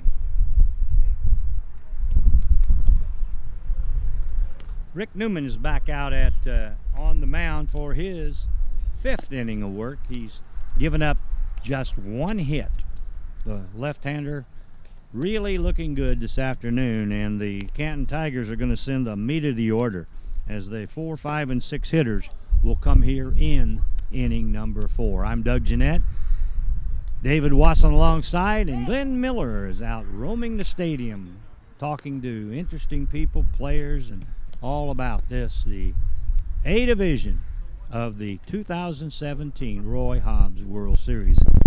If any of you are listening in anywhere or watching and you want to start a Roy Hobbs team in your area or a league, go on royhobbs.com and it tells you there how to do that, and maybe you can be down here in Fort Myers next year with your team playing in this World Series. RoyHobbs.com, an excellent source for all the Roy Hobbs World Series information. Mitch Corbin hits a high pop down the first baseline. The first baseman makes the play in foul territory, and very quickly there's 1 out in the 5th inning. I tell you what, John Madden not only had to negotiate foul ground over there, again the dirt changing to the grass, he also had to negotiate Jim Leiser down there, the first base umpire. They were converging a little bit there, but everybody escaped that unharmed, and there's 1 out here in the 5th. The batter is Kenny Robbins. Speaking of the umpires, they come from almost every state in the union. The umpires come down and work these weeks. Boy, Robbins just hammered one foul down into the bullpen. That's the Minnesota Twins bullpen during the spring training season. Right now it's the Canton Tigers bullpen. Robbins, a right-handed hitter, way out in front of that, but he hit it hard. Robbins hit that very hard with that pink bat. Pitch inside. 1 ball and 1 strike. Kenny Robbins, Canton, Ohio Tigers. Pitch is hit towards second in the air. Second baseman makes the play, and that is out number 2. Almazar, the defensive replacement, in there, also in now in the lineup. And I tell you what, he made a fantastic play. Great position, backed up to his left a little bit, maybe 3-4 steps, and hauls in that soft liner for the second out as Roush is, or as Rick Newman pitching a fantastic game here so far. Here's a high pop by Lou Pettit down the first baseline near the tarp, back on the grassy area and out of play. 1 strike. Down by the beer garden, Doug. Yeah, there are 2 of them here, but that's the Twins territory beer garden down there, down the first base line here at Hammond Stadium. Again, we talked about it before. Renovations 2-3 years ago to the stadium, with seating all the way around in the outfield now, an improved scoreboard, improved on the foul lines as well. Just a fantastic place to watch a game now year round. Here comes the pitch, grounded to third. Nice play by the third baseman. He gets up, he throws, and he got him. Lou Pettit grounded to third to retire the side in the top of the 5th. Another 3 up and 3 down inning for this left-hander. And we go to the bottom of the 5th, and the score for the Colts. Led off last inning with a single, stole second. How important is it to get on base, start an inning, and then just steal? You always have to set the table, especially when you're the leadoff guy. Let the guys coming up behind you drive you in. Most important, get in good scoring position and let everything happen from there.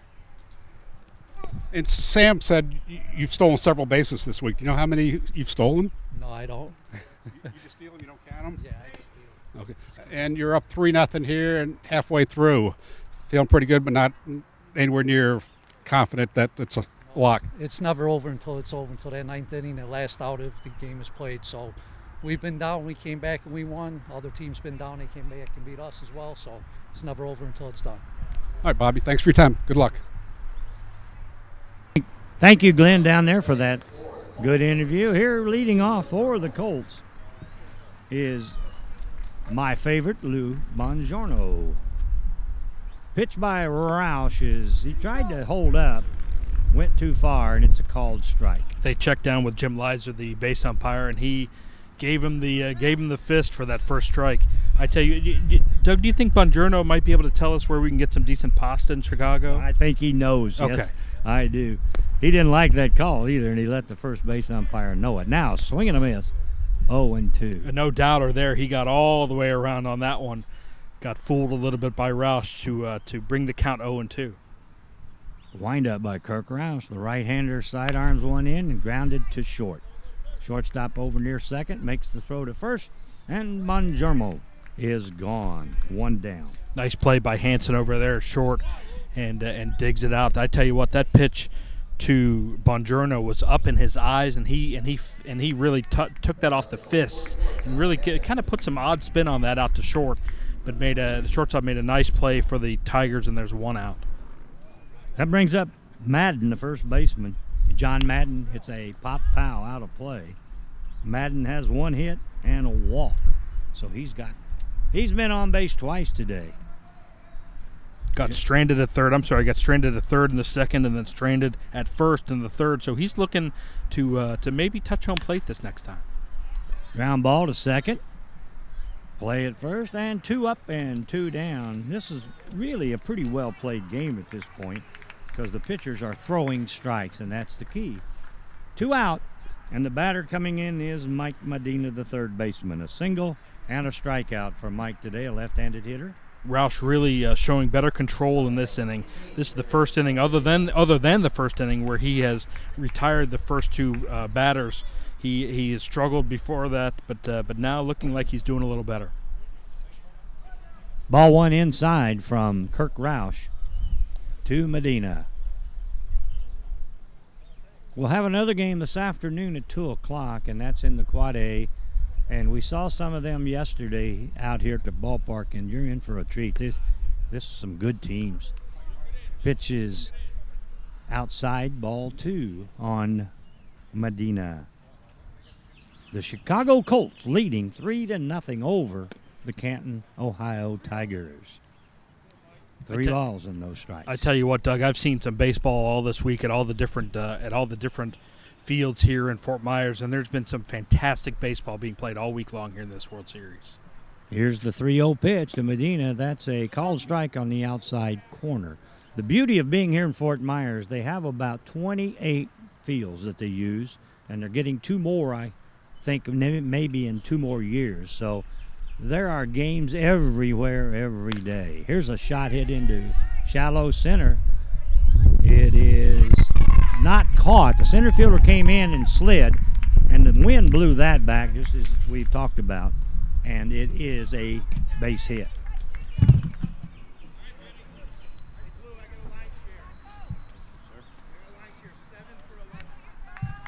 That's a tough play for the center fielder to make. Like you said, you know, the wind played tricks on them a little bit. Also, really in a tough spot naturally for a center fielder to make that play. Mark Marlette trying to make that play out in center, couldn't quite get there even with a sliding play, and that puts Medina on with 2 outs here in the 5th. Number 7 is coming out to bat here for the Chicago team. Let me check my roster. This is Jim Dignan. Dignan, yes, sir. Jim Dignan. I better put him in the lineup. Dignan hitting for the catcher, Dan Sidek. He's a right-handed hitter. Runner at first, 2 down. Bottom of the 5. Pitch is a strike called. Kirk Roush still firing strikes in there. Roush looking really good, even though he's given up 7 hits here. Really keeping his control, keeping the ball down in the zone. Here's a fly ball out into center field. This one will be caught, and that will retire the side. They get a hit, leave him on base, and we are through 5 still. The Chicago Colts leading 3-0. Mark Marlette, ranging over to his left, making a play there. Again, a little bit better. That wind might have been playing some tricks on him again, but he was able to haul that in for the 3rd out of the inning, and the Colts lead the Tigers 3-0. Snow crab, king crab, crab cake, soft shell crab, blue crab, Maryland style blue crab. We could keep going. I'm hungry now. Where are we going? Well, we're going to Pinchers. You could visit Pinchers, 3 convenient locations in Lee County. So if you want crab, maybe that's where we'll go tonight. Pinchers. You're buying, right? I think it's Glenn. I think it is Glenn's turn to buy. You're absolutely right. Glenn has all the fun. He's talking to everybody downstairs. We're just up here talking to each other, having a great time. We're talking to everybody out there listening to us. We appreciate everybody tuning in on YouTube. Also, the internal link, you can catch that all on RoyHobbs.com. Again, a fantastic service that we provide that I know is going to grow in the future, and we'll do more and more games as these World Series come back to Fort Myers, Florida. Fans, a huge thank you to Roy Hobbs World Series locker room and concession sponsor Jersey Mike's. There's nothing like a sub from Jersey Mike's. Check Mike's Way out on South Cleveland Avenue near Crystal Drive. Jersey Mike's, one of our fine sponsors, bringing you World Series action here today. And mine is the number 13 Mike's Way with jalapenos, by the way, in case you were looking in between games here for me. And that tells me you are a veteran of Jersey Mike's. You're absolutely right, Doug. Left fielder Kevin McDaniel leading it off for the Tigers here in the 6th inning. Pitch is swung and missed. Boy, he took a big cut at that and missed it. Strike 1. He sure did. McDaniel flew out to left field to end the 2nd inning, his only other time up. I tell you what, the Tigers are really struggling to solve Rick Newman out there. And there's that same big cut and a miss. 0-2. Newman is in quite a groove. He's retired 13 batters in a row since giving up that hit back in the 1st inning. And nobody has even touched him here lately. Here's the big lefty into the wine outside, 2-2. I tell you what, since he hit Cal Baker, the number 3 hitter in the 1st inning, he has been flawless. He got a double play there to end that inning and really save a run, and then has just been flawless since then. There's a shot to second. Second baseman dropped it, picks it up, and makes an easy play at first base. That's the first ball for a long time that's been hit on the head. You heard that come off that bat. Almanzaro over there makes a tough play. That's a tough play to make right at his shoelaces. Ball hits the deck. He gathers it up very quickly and fires it over to first base. A quick out for Newman and the Colts here in the top of the 6th. Big Lee is the batter. This is Travis Lee. Takes a pitch outside. Ball 1. Travis Lee, right-handed hitter. Newman just gets the ball and pitches. I like that. You're playing behind this guy. You don't have time to get bored. No, he gets it. He puts it in his glove, looks in again, and then fires it right in there. He's not out there for a holiday. He's working right now. They may have an early flight back to Chicago. Here's a pitch up high. Ball 3, though. Just as we brag, he gets behind a hitter. I tell you what, if Newman keeps pitching this way, they're going to have to wait to get their medals after the game, do some interviews before they get back to Chicago. There's a called strike. 3-1. Travis Lee, 49 years old, the outfielder, has this is his first World Series. He takes a ball outside, so Rick Newman walks Travis Lee to break that streak of consecutive batters. And that will bring up Brad Myers, the catcher. Brad Myers popped out to Newman on the pitcher's mound in the 3rd inning, his only time up. Newman showing some great range there to make that play. Pitch, fouled back against the screen right up here in front of us, and it's 1 strike on Brad Myers. Doug mentioned earlier the screen here taking a little bit of damage from Hurricane Irma. Surprisingly, this stadium didn't just take a whole lot of damage. I was surprised to see a lot of awnings still in place and a lot of signage in place after the storm. Here's a high pop back. We may get this one right here in front of us. That's why you're here to protect me. My range isn't what it used to be, or else I would have made that play. I'm also tied down by wires and microphones, but I should have made that play. I apologize, Doug. 0-2. Here's the pitch. Swung. Slow chopper to second. They can't get to, so they'll make the play at first, and that retires Mr. Lee. Correction, Myers. On the play, Lee goes to second base. He's in scoring position down there. And you know that the Tigers would like to get their first run in this situation. You really would. Travis Lee, the one of the extra hitters at second base now with 2 outs as Sean Broom comes up. Broom flew out to the first base side to end the 3rd inning. But yeah, absolutely. The Tigers really licking their chops a little bit. This is the first time since the first where they've had a runner in scoring position. Lefty delivers a strike on the outside corner. Broom, right-handed hitter. I tell you what, going back to that ground out, Newman really tied up Myers hard on that play, right in on the fists. This guy, I don't know for sure his background, but he's pitched a lot. You can tell he really knows what he's doing on the mound. Here's the pitch, high pop, right side. Second baseman going out, the right fielder coming in. Nobody can make the catch, and that's going to score the first run. I think the second baseman called for that, the way it looked, and the right fielder kind of backed off. A base hit for Sean Broom, a little soft fly ball into shallow right field.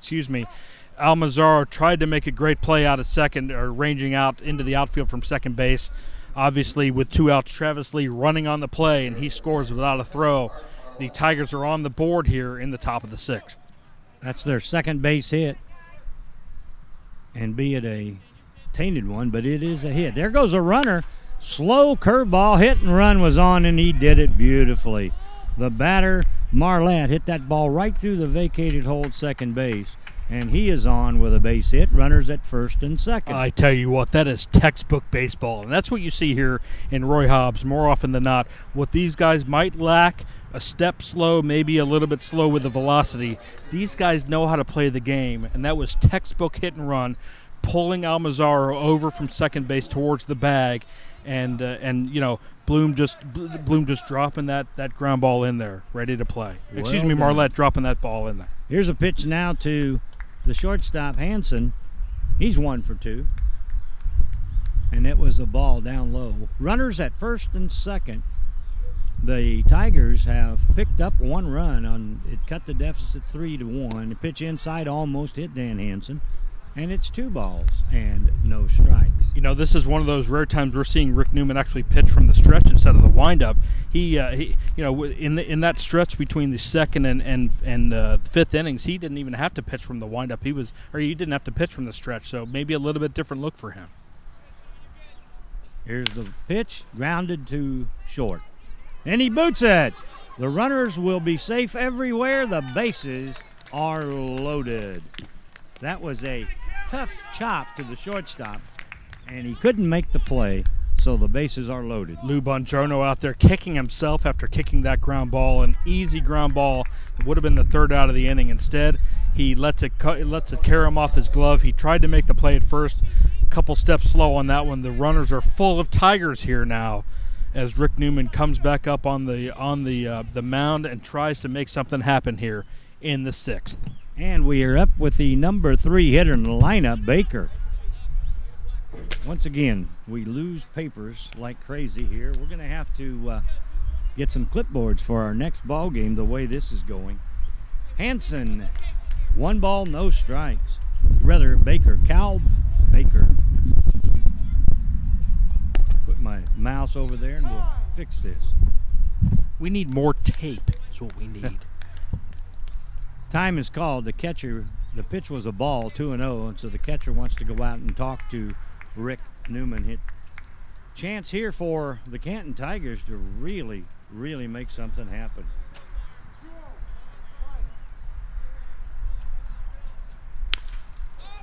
Here is a long fly ball left field, and it's over the head of the left fielder. That may score 2. It does. Runner on first is headed to third, and the batter, Baker, has a long double to left field, and this ball game is all tied up. Baker with a long fly ball that gets over the head of Bobby Myers out there in left field and goes all the way to the wall, all the way to the 330 sign. That brings around Broom, that brings around Marlette, and the Tigers have tied it up here in the top of the 6th, 3-3. Third baseman and cleanup hitter, Mitch Curtin, steps in. Chance to put the team into the lead, these Canton Tigers. Strike on the outside corner. 0-1. 3 runs in. We're tied at 3. We are in the bottom or the top of the 6th inning. A shot to left field. That one is foul. Boy, Curtin got around on that and he drilled it in left. Foul ball. Just as we were building statues of Rick Newman in Chicago, the Canton Tigers have started to figure out the riddle of the left-hander, and they've tied it up here. 3 runs, a couple of errors as well, but 3 runs here on 3 hits so far in the 6th inning. Here's a high pop right side to second baseman. The wind blowing and he's coming in. He makes the play, and finally the inning is over. But the Canton Tigers tie it with 3 runs here in the bottom half, or top half of the 6th. We are going to the bottom of the 6th, and it's tied up at 3 between the Tigers and the Chicago Colts. Fans, a shout out to the Roy Hobbs Hall of Fame host, the Shell Factory, home of the most amazing Christmas shop ever. It's also home of our Hall of Fame induction ceremony, Saturday, November 11th. That's next Saturday, November 11th. Come on out and support your teammates. Attend the Hall of Fame ceremonies at the Shell Factory. And now let's go down to Glenn Miller on the first base side. We're live with Sean Broom, one of the heroes of that 6th inning. Yeah, hero with a massive bloop. Massive bloop was huge, though. Tell me about the gumption. You with 2 out, you singled, then you got another single from Mark Merritt. Yeah. Big double by Cal Baker, the heart and soul of the team. Cal Baker's amazing. He's 60 years old. He's one of the best hitters. Played at Kent State. He's an instructor now that he's retired. Professional hitter. You look up professional hitter, there's a picture of Cal in the dictionary. Think the kids he coaches should be here watching him right now? They could learn something from him, definitely. What could they learn? Clutchness. How to be clutch. So you're down 3-0. We're down 3-0. Were you ever worried in the 6th? Of course, this guy's pitching a gem. That guy's, he spots the ball well. He's got good movement on his fastball, and his breaking ball can tax your back foot. So yeah, I was worried, but that's, like I said before, it's why you play 9. All right, Sean, thanks for your time. Good luck. Thank you, Glenn, and we go to the bottom half now of the 6th inning, a new ball game. We do have a new ball game, but I tell you what, Cal Baker now clutchness. I like that. I like that. I do too. I'm going to have to remember that next time. Clutchness. First pitch to Dingman. He is a new player in the ball game, came in the last inning, and that pitch is a strike. If this is Dingman. This is Bobby Myers, the okay. leadoff man. All right. And a line drive by Myers. That ball's in the gap. Way out in left field. Myers around first. He's heading to second, and he's going to go for 3. The ball's just now picked up, and Myers has a stand-up triple to start this bottom of the 6th. Boy, I tell you what, you don't see stand-up triples too often at any level, but Bobby Myers making that happen to lead off the bottom of the 6th here for the Colts, trying to get back in the lead position. Myers lining that ball sharply into left center. And the Tigers, I think, lost that ball in the sun a little bit. That ball gets all the way to the left center field wall, and Myers coasts into third with a stand-up triple. I don't think the Colts like getting this game tied. They came right out with that triple. Here's a called strike now on a fastball to Mascara, the center fielder. Boy, Myers has a single and a triple. He scored a run. He stole a base. He can do it all. Pitch is outside. 1 ball, 1 strike. Mascara 1 for 3. He singled in the 4th, flew out to left in the 1st, also grounded out to the pitcher in the 2nd. Pitch is outside corner, a called strike. 1-2 on Mascara. Bottom of the 6th. Tied at 3, but that go-ahead run is standing just 90 feet away down there at third base. There's a slow pitch right there. Looked like you said before, like a beach ball, and he swung and missed. Mascara is out on strike. Mascara muttering to himself as he goes back to the third base dugout. That ball looked very large, right in his eye range. He couldn't get the bat elevated enough to make contact on that. 1 down now for the Colts as Rick Newman comes back into the dugout or into the batter's box to try to help his own cause. Left-handed hitter. Pitch is outside corner again. They're going away from the hitter here is Kirk Rauch. And that gets the call. Strike 1 on the pitcher, Rick Newman. Here's the pitch. Swung on, hit deep into center field. It's going to be in the gap. That run will score easily. Newman motoring on the way to second. The throw, it's going to be close at second. He is in with a double. RBI and a double for the pitcher. Rick Newman again helping his own cause there with a double into left center, bringing home Bobby Myers easily from third base. Myers could have walked backwards to make that 4-3, and with 1 out here, the Colts still moving very well as it brings up the cleanup hitter Al Almanzar after we have a brief mound conference here to settle the situation. And it looks like we're going to have a hitter here coming up for Chicago's number 35, and I believe putting Mark Harmon back in the game. They're putting Harmon back in, and they can move these spots in and out on that same spot in the batting order. So Harmon coming back in. He batted in the 2nd inning, grounded to second. A shot to right by Harmon. That's going to get down. They're waving a runner at third. Here's the throw, and it will be too late as Harmon comes back in the ball game and drives in the 2nd run here in the inning. Rick Newman might want some ice on his arm, but I tell you what, the legs are working just fine. He gets around from second base without a throw home, and it's now 5-3 as the Colts have tacked on 2 more in the bottom of the 6th after that RBI single by Mark Harmon. And once again, Almazan goes out to run for Mark Harmon. So Harmon, his job was to drive in the run. He did it. He goes and sits down. No, he's going to coach third base. This guy does it all. He's going to the third base box. We're going to have a new pitcher coming in the ball game. Let's see who this is. Number 22, Robbins. This is Kenny Robbins, who's been in the batting order. So Kenny Robbins is the new pitcher. And he will face Sam Pashka. Kenny Robbins moves in from second base now to pitch, which means I would assume we have a new second baseman. Number 9. Number 9. That's Phil Patrick. Yeah, Phil Patrick is playing second base, so he will be in the batting order where, well, we'll have to pay attention to where they end up he putting is, him in the because batting order. Roush did not bat, so Petrick playing second, and Kenny Robbins pitching. Kenny Robbins, a rangy right-hander. He inherits a base runner at first base. Down 5-3 here in the bottom of the 6th. Sam Pashka about to dig in, facing a new pitcher here in the bottom of the 6th.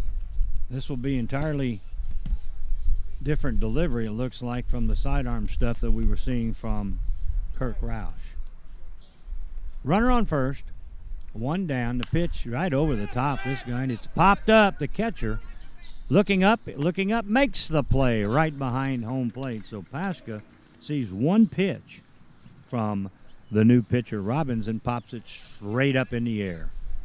My old coach would have told me that would have been a home run in a Coke bottle, because it went straight in the air. That did go straight in the air here in the 6th inning. I tell you what, that's not an easy play for Brad Myers to make behind the dish, but he hauls it in for out number 2. Here's Lou Pettit. Lou, right-handed hitter. Correction, let me get that straight. This is John Bongiorno. Lou Bongiorno. Lou Bongiorno had the first name right. Here's a shot out into left center, but the left fielder moving over gracefully and makes the grab, and that will retire the side. But the Chicago Colts break the tie, get 2 more runs here in the 6th. We go to the 7th inning now in the championship game. It's the Chicago Colts 5 and the Canton Tigers 3. Some big bats there by the Colts to take back the lead. Bobby Myers with a leadoff triple. He scores when Rick Newman doubles him in. And then Mark Harmon also with an RBI single in that inning to crack that back open to get a hold of Roush and the Tigers. The Colts leading 5-3 as we move to 7. Fans, the Shrimp Shack is a proud sponsor of the Roy Hobbs World Series. Fresh seafood, cold drinks, and awesome service make the Shrimp Shack our go-to spot. Just a hop and skip and a jump away from CenturyLink's Hammond Stadium. The Shrimp Shack, a proud sponsor of Roy Hobbs World Series. Also, fans,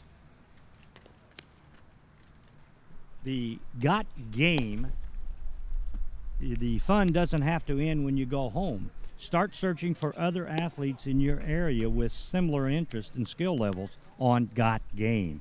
Just go to gotgamehub.com. That's gotgamehub.com and create your new team. gotgamehub.com. You know, Doug, one of the things we mentioned earlier, this is a 9-inning game. Also, you know, these guys have played 5, 6, 7 games this week. You got to think everybody's a little sore. You got to think everybody's a little baseball weary. But these two teams really playing some good baseball here. We've seen 15 hits here through 6 complete innings, 8 runs, and a really evenly played game so far through 6 complete. The pitcher, Robbins, leads it off now for the Tigers, and I ditto what you just said.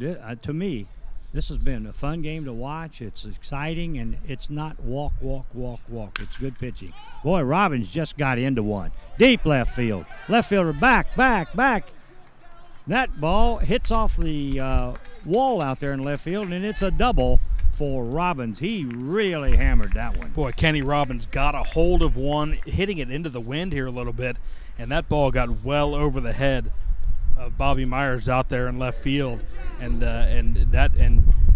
Robbins coasting into second here with a leadoff double in the 7th. That brings up Lou Pettit. Lou has grounded the third twice. He might want to try somebody else out there because both times he's hit it pretty good, but the third baseman has thrown him out. Outside a ball 1. Rick Newman still out there. Has a 2-run lead, but the Canton Tigers are threatening. There's a fastball for a strike, and it's 1-1. 1 ball, 1 strike. Runner at second takes a short lead. Here's the pitch. Ground ball, right side. Second baseman makes the play to first, and that's the first out. That's a textbook job of hitting by moving the runner over when there's no out, and you could see that the batter Lou Pettit tried to do that. Lou Pettit grounding that ball to Al Almazan over there at second. Really only one play to make to first base, but that puts Robbins in a position for a sac fly run here for the Tigers here with 1 out. Kevin McDaniel is the batter. Kevin is a left fielder, left-handed hitter. Runner at third, 5-3. Foul ball right straight back. McDaniel had one good cut at that. Rick Newman, the lefty, trying to hold on here for the Chicago Colts. Once again, this is the World Series Championship game, 45 and older. The ground ball back to the mound. The runner stopped, and now he starts home. Now he goes back to third. The pitcher picked that ball up and looked at the runner who was off the bag, but nobody there to cover. So he just took the out at first, and then the runner did go back to third base. I tell you what, that really froze Newman on the mound. He had nowhere to go with it, because if he'd have thrown to first base, Robbins would have taken off for home. So, you know, although that puts runners on the corners here with 1 out, really that's kind of the play to make, is to just make sure that run doesn't score and make it a 5-4 game instead of keeps him on the corners here for Travis Lee. Big Travis Lee steps in. He swings and misses. That looked like a fastball that kind of tailed away from Travis on the outside. We are in the top of inning number 7. 5-3 in favor of the Chicago Colts. Here's a pitch. Lee takes a slow breaking curveball. It's a ball. 1-1. Kenny Robbins, who led off this inning with a double, is at third base. Kevin McDaniel, who just had an infield single as there was a little mix-up there. Robbins making a good play at third, running to freeze the play. Ball gets away from the catcher there, but he scampers after it and keeps the play from coming home. Dan Sidak making a good play there behind the plate. That saves a run. That's why a good catcher is so valuable. 2 balls, 1 strike. 2 out. Here's the pitch. Lee hits it high to left field. The left fielder backs up. That's Meyer backing up, and making the grab to retire the side. In the inning, the Tigers threaten, but they don't bring the run across. So we're at the end of 6 1/2. 7th inning stretch here at Harmon Stadium. 5-3 Chicago Colts. And I think we're going to have, they want the fans to stand, and we're going to listen now for the 7th inning stretch.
God bless America here at Harmon Stadium for the 7th inning stretch.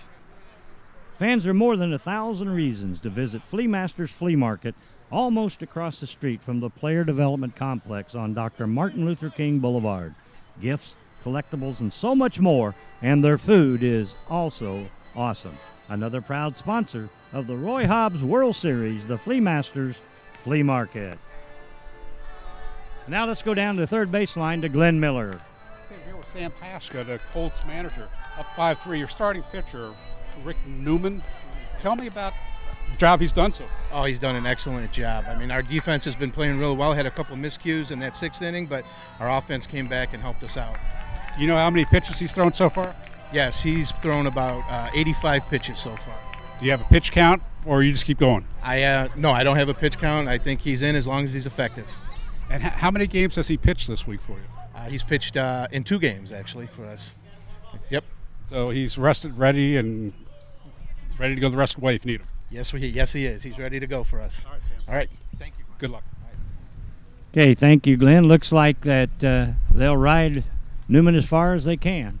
That doesn't surprise me. You know, other than that sixth inning, Newman has pitched a fantastic game, and his defense. He also helped his own cause, but his defense really doing the job, and getting him back in there, and they're still up 5-3.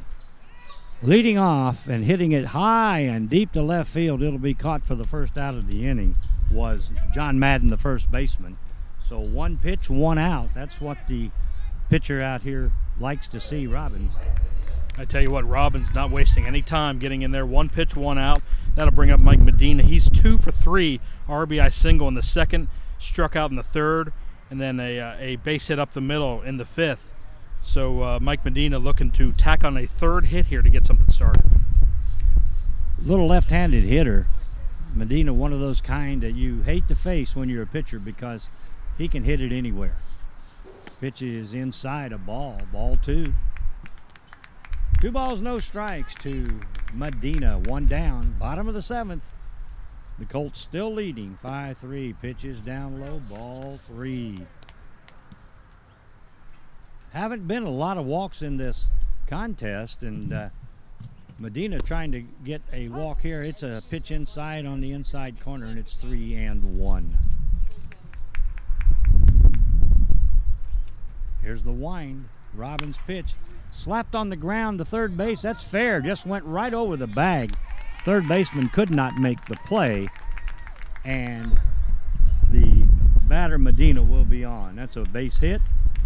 I tell you what, that's a base hit, and there was no play there at all for the third baseman.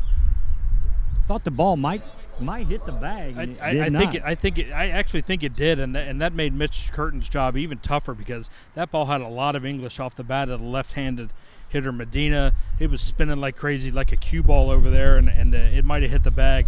No play there for Curtin at all. So a 1-out hit for Medina brings up Jim Digman. And the pitch is a ball outside. This is 11. Dan Sidak coming back in and hitting for Dingman. And Sidak started the game. He's the catcher, I believe. He hits it high and deep but foul down there in the bullpen. And it's an 0-2 count quickly. Runner at first. 1 down. Bottom end of the 7th inning. Moving along quickly. Pitch outside, way outside by Robbins, and it's ball 2. Correction, ball 1, strike 2. I tell you what, one of the additions they made here at Hammond Stadium, a all-color improved scoreboard out in left center.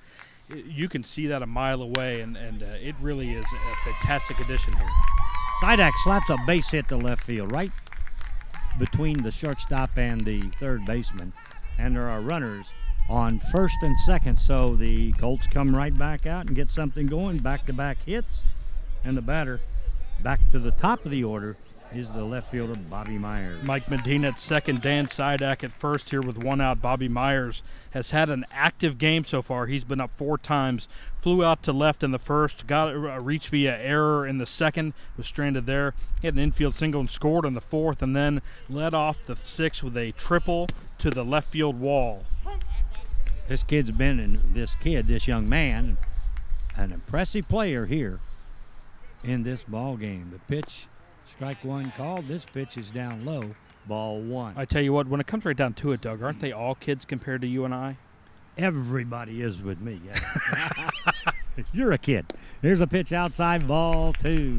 I was just commenting on my gray hair as opposed to, you know, I mix in well with this 45 and over group. Hope the camera's not up here to see my no hair. Here's a slap ball up the middle, base head. You're going to send the runner. The throw, this might be a play at the plate. No, they cut it off through home. He is still safe. So the run scores as that's the 3rd straight hit here in this inning as Myers. Boy, Myers is a good hitter. Myers is a good hitter. He slapped that right to center field. The play at the plate was the throw was cut off and then thrown home, but Medina scores without a slide as the tag is a little late. Brings in the 6th run of the game for the Colts, and with 1 out here, the runners are at first and second for John Mascara. Johnny Mascara, the center fielder. 2 on, 1 down. He's a right-handed hitter. The pitch down low. Well, he called that a strike. That's my bad. That pitch looked low to me, but we're way up high here. 1 ball, 1 strike. We've got listeners in Arizona right now. We've got listeners in Colorado. We've got listeners everywhere. Here's a pitch that gets away from the catcher. He can't find it, but now he does. And down to second and third go the runners with 1 out. So now a sac fly puts another run on the board for the Chicago Colts. Doug, I got to think that's a pass ball because I think the catcher there, Brad Myers, had a play on that. Just couldn't quite haul it in. I'm sorry, that's Brad Myers couldn't quite haul that in. So I agree with you. I think so too. You know, the Colts have something working here. Pitch is a ball outside, 3-1. 3 balls and 1 strike. They may just want to pitch around him anyway now with first open. Let's see what happens. Nope. Fastball drilled to right field. That'll score 1 run. Let's see if they bring Myers. Yes, he's coming on. Throw to the plate, and it will be not on time. It was cut off. And that's 2 more runs in. And right now, the Chicago Colts are hot, and they're piling it on. A 2-run single. And the score is now 8-3. Mosquera slaps that to right. Sidak scores easily from third. Bobby Myers actually ran through the stop sign out there coming around from second. He was churning home. That throw gets cut off at first base, so both runners score without a throw. And as Doug said, 8-3 now. The Colts cracking it open in the bottom of the 7th. Newman hits a high foul ball in front of the dugout for strike 1. 8-3. You know, that's where the grueling pace of this day and also this week has really kind of caught up with guys. That ball maybe on Monday might be playable, but that foul ball falls harmlessly to the dirt in foul territory. Here's the pitch to Newman. It's a breaking pitch down and in the dirt. Ball 1, strike 1, 1 out. Runner at first in the bottom half of the 7th inning here in the championship game of the A division, single A division of the 45 and over Colt. These young men are just like you say, David. They're tired. You can tell that now. So here's the pitch. Newman's not. Oh, he hit the runner. The base was line drive between first and second. It hit the base runner. So the batter Newman gets credit for a hit on that, and the base runner is out. That would be Mosquera. That's really unfortunate because that was going to be a ball that got to right field instead. It accidentally hits. I'm not even sure Mosquera saw it. That hits Mosquera on the right instep and bounds harmlessly away. The base umpire Jim Lizer very alertly seeing that as he's transitioning over to second, calls Mosquera out. Newman gets first on a hit. So here with 2 outs is Mark Harmon. Mark Harmon in there with big right-handed bat. This guy is a good hitter. Mark Harmon takes a ball up high. 2 balls, no strikes on Harmon. Big inning for the Chicago Colts. They've got 3 this inning, and after 2 the last inning, so they've put 5 on the board here. Here's a long fly ball to left. Left fielder standing right there, and he makes the grab to retire Newman and the Chicago Colts. But they pick up 3 more. After 7 complete, it's 8-3 Chicago Colts. Kevin McDaniel finally ending the damage there by the Chicago Colts. The Canton Tigers left fielder settling under that one for out number 3. I tell you what, the Colts putting 3 more up on the scoreboard to extend their lead to 8-3, putting their pitcher Rick Newman back in the driver's seat. Fans, are you famished? Sideline Sports Bar and Grill can help you with that. Show your Roy Hobbs ID card and get treated like the superstars you are. They're conveniently located near Roy Hobbs headquarters on Veronica Shoemaker. That's Sideline Sports Bar and Grill.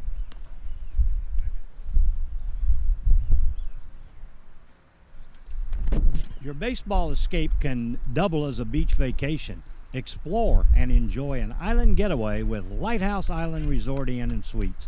Book now for the 2018's the 30th Roy Hobbs birthday. That's the Lighthouse Inn and Resort, one of the fine sponsors of our Roy Hobbs World Series. Are we going to be back for the 30th anniversary of the Roy Hobbs World Series? I got to think we are. We hope so, and I can tell you this, the 30th anniversary to me means that this thing is very, very successful when they brought it to Fort Myers, because, you know, something like this, coming to your city. I heard it brings over $14 million to the economy of our Fort Myers area. A lot of ball teams from all over the country. We were talking last night in our pre-production meeting. There have been teams from all over the world here as the years have gone on. In fact, we were talking last night about how tournament organizers are a little bit disappointed. I shouldn't say unhappy, disappointed that Puerto Rico couldn't be involved this year. Obviously, the storm damage over there making it a tough go for the Puerto Rican Roy Hobbs team to come over this way. But every team here being treated great, treated like a tournament team that they are here in Fort Myers for the Roy Hobbs World Series. And every time I go out to eat, and you can see by looking at me, I do that a lot. There's teams eating in all the restaurants around the area, so that's great. First pitch of the top half of the 8th inning. The batter is right-handed hitting Travis Lee. 1 ball, 1 strike. Lefty Rick Newman is still out there. This pitch is low and in the dirt. 2-1. Newman now with an 8-3 lead. Like you said, I think he can say hit it now. Just don't walk people and start hammering the ball. Here's a ground ball to short. Shortstop up, makes the play across, and that retires Lee. 1 down. That was actually Tim Newman, a defensive replacement for Brad Myers there. We want to make sure we get that in there. Tim Newman, they snuck that number 16 in on us, Doug. Okay. Tim Newman? That was Tim Newman, and that'll bring up the number 9 here, Phil Patrick, for the Canton Tigers. Phil went in the ball game the last inning or so. Phil Patrick is right-handed hitter. Takes a ball down low, 1 ball, no strikes. 1 ball, no strikes on Patrick. The lefty winds, Newman does, and throws a ball in the dirt, 2-0. Once again, tune in this afternoon, 2 o'clock. We'll have another World Series championship game from here in Hammond Stadium. You can find that game on YouTube. There will be a unique link on RoyHobbs.com as well. Be sent out across social media to make sure that everybody who's listening in around the country, around the world, really can pay attention to that fantastic game. Here's a pitch. It's a strike called. Another pitch by Newman. That's a strike, and the count's full now on Patrick. Rick Newman bringing those curveballs in there to the left-handing Patrick. Pitch. Patrick hits a little bloop behind first base in foul territory. The first baseman makes the play, and that's out number 2. Now Newman, back in his old groove as he's settled down, and 2 up, 2 down here in the 8th. I think the lead did help him. But let's see. It really did seem to settle him down as the Tigers get back to the top of the order. Mark Marlette, one of the few Tigers to score. He's 1 for 3 here. A couple of ground outs to third. A RB or a single and a run scored in the 6th. Right-handed hitter, he fakes a bunt, takes a ball, 1 ball, no strikes. Like these players will all go back home after this is over, but we know Canton, Ohio is not where it's warm like it is here today. Chicago, we know the windy cities may be windy like this, but it's not warm. So I know they're happy with their week down here in Fort Myers. That pitch is outside. The catcher going out to talk to Newman, because the worst thing you can do with this kind of a lead is walk somebody, make them hit to get on. Yeah, Dan Sidak going out there trying to calm down Newman a little bit. I think, with a 5-run lead, there's not a tremendous worry, but you don't want this inning to get out of control, especially with 2 outs. You want to take some care and make sure that you pay attention to Marlette here, one of the few Canton Tigers who's really gotten a hold of Newman so far. Here's the pitch, right down the middle. Strike call, 3-1. I tell you what, that mound conference does wonders. Yeah, it sure did. Ball 3, strike 1. Another pitch is popped to third. Third baseman doesn't catch it. He picks it up, and it's too late on the throw to first. That ball looked for a minute like he was going to catch it in the air. Then it dropped in front of the third baseman, and when he picked it up, Marlette was already at first. Yeah, Mike Madden had a hard time with that one. That ball had a lot of spin on it, a lot of side spin on it, and when it hit the grass, it kicked straight to his right, making a tough play even tougher as Marlette was motoring down the first base line, getting there ahead of the throw. So 1 on with 2 outs here for the Tigers. Hanson, the shortstop, takes a ball outside, ball 1. Hansen has scored a run. He's 1 for 3, safe on an error, grounded to short, and had a base hit in the first inning. Here's the pitch. Runner going, popped up, but back out of play. The runner had a pretty good jump there on the lefty. Looked like he just took off on first movement when that left-hander started toward the plate. Yeah, I think Marlette has caught on to Newman really not paying just a ton of attention to him over there at first base. He did move at first movement. We might see a little bit more attention being paid by Newman here. Here's the pitch. Slow curveball, grounded to short. Shortstop on 3 hops, throws to the second baseman, and that retires the side. So in the 8th inning, no runs, came across 1 hit. They left him on base, and fans, we're going to the bottom of the 8th with the Chicago Colts leading 8-3. Easy play there by Bongiorno. Like you said, 3 hopper. He flips it over to Malzahn, and they make the play easily to end the inning and get Rick Newman and the Chicago Colts out of any trouble that might have been happening.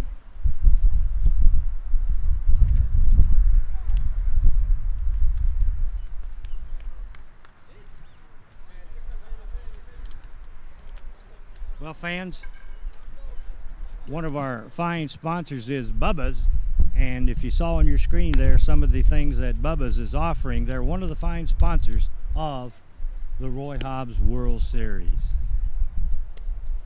Bubba's Roadhouse, a great place to go for your dining needs, a fantastic place. We appreciate their sponsorship of Roy Hobbs baseball. Now down to Glenn Miller.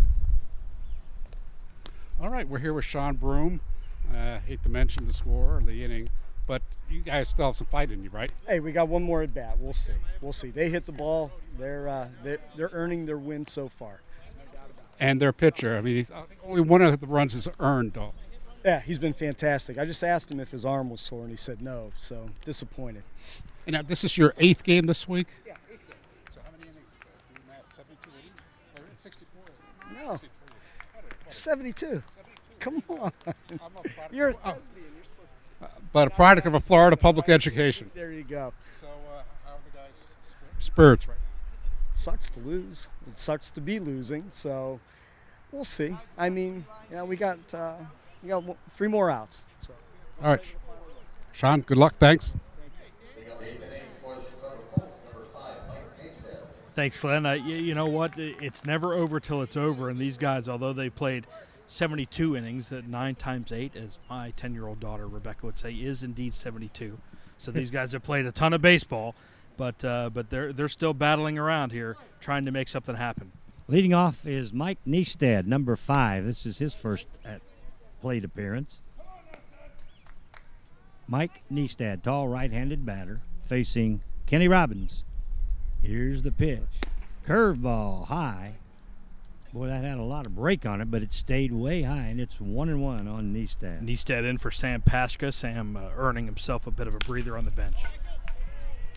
Here is a fly ball right straight away left field, right at the left fielder, who makes the grab, and that's the first out here in the bottom of the 8th inning. The batter is supposed to be Lou Bongiorno, but let me see who's coming to the plate. They're trying to get them all in the ball game, I'm sure. I can't see the number on the back. I believe it's 31. This is 31, Mike Campbell. Mike Campbell batting now for the Chicago Colts.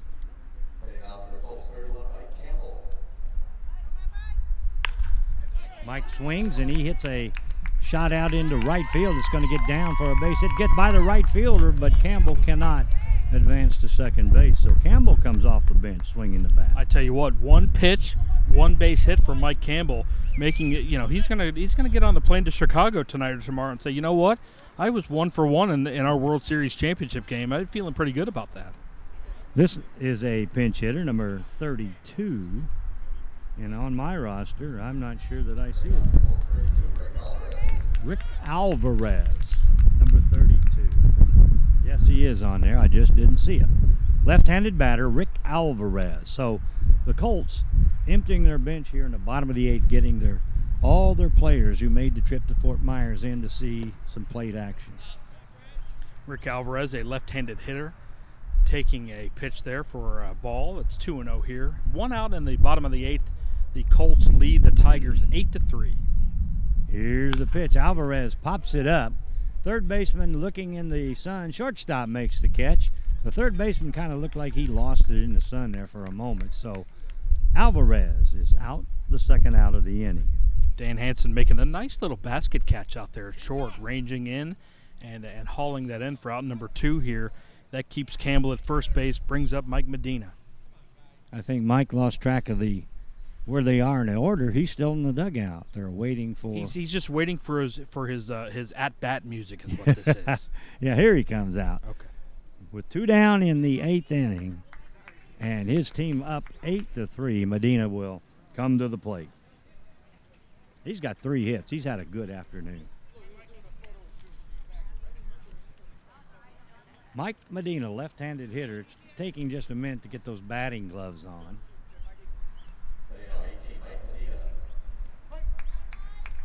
Here is the left-hander. Robbins with the pitch. Strike called right over. Mike Medina 3 for 4 in this game. RBI single in the 2nd. He struck out in the 3rd. A base hit in the 5th and a base hit in the 7th inning. He scored as well there. Hits that ball hard to second base. Second baseman makes the play, and that will retire the side. So we're going now to the 9th. 8-3. The Chicago Colts need 3 outs to wrap this one. Kenny Robbins doing a great job here in relief, getting 3 outs here. Struggled a little bit there in the 7th, but again, regaining his composure there. Only the base hit by Mike Campbell for the Colts. Otherwise, a flawless inning for Kenny Robbins there in the 8th. Fans of Drury Inn, again, one of the fine sponsors of Roy Hobbs Baseball. The Drury Inn, places where the players stay. The buffet is just outstanding. The Drury Inn, a fine sponsor of Roy Hobbs World Series Baseball.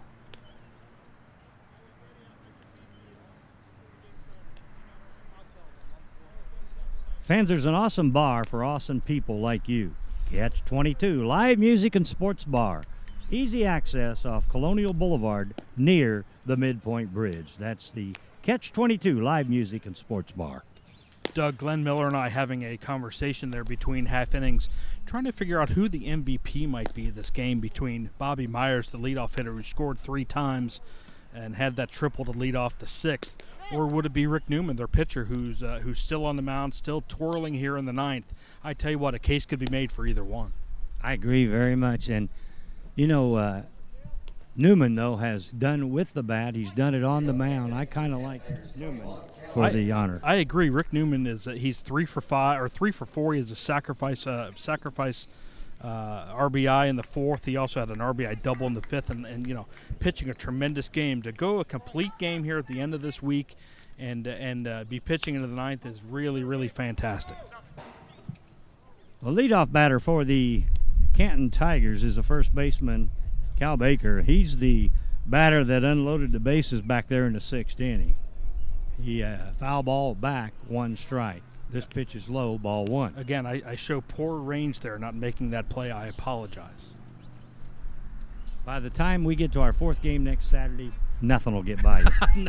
Nothing will get by me, or nothing. I will see nothing either. So, 2 balls, 1 strike. Here's the pitch. That ball is on the inside corner of fastball, and it's 2-2. They're in the heart of the order. Baker, Curtin, and Robbins here in the 9th inning. There's a fly ball to right field. Right fielder came in, then went back. It's over his head. The batter, Baker, on his way to second.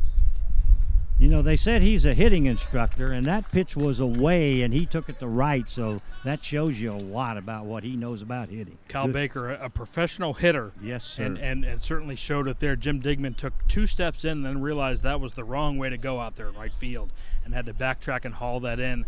Too late, a stand-up double to lead off the 9th for Cal Baker. Here's the third baseman, Curtin. Mitch Curtin, right-handed hitter, takes a strike, 0-1. Mitch Curtin, very good defensive player down there for the Canton Tigers. Here's the pitch outside, ball 1. Now don't forget, after the game, we'll stay here, and there will be the award ceremonies down on the field, and Glenn Miller will be talking to some of the players on the winning team and maybe even chat with the losing manager. Here's a ground ball to the right side. First baseman makes a nice play, steps on the bag, and gets the first out. Baker goes over to third. So Curtin is out, and it's down to 2-out time now for the Tigers. That'll bring up Kenny Robbins, the pitcher. Robbins 1 for 3. He had a double to lead off the 7th, flew out to left in the 2nd, and flew out to the second baseman in the 5th. Robbins coming in after playing second base, coming in to pitch in a relief capacity. Here's the pitch on the inside part of the plate, but he didn't get the call that time. Ball 1. 1 ball. Robbins hit it hard. There's another shot to left field. This kid has a quick bat, and it's way over the left fielder's head. He goes back, makes the catch. Runner on third will tag and come on in to score, and it's an 8-4 ball game, but that's the second out. The Colts don't care that the run scored. They want the out. Yeah, the Colts will gladly trade run number 4 for out number 26 in this game, because that only makes 1 more, and they go home with the hardware as the 45 and over Masters Division champion. 2 outs here in the 9th, and that brings up Lou Pettit. Lou Pettit for the Tigers, swing and a miss.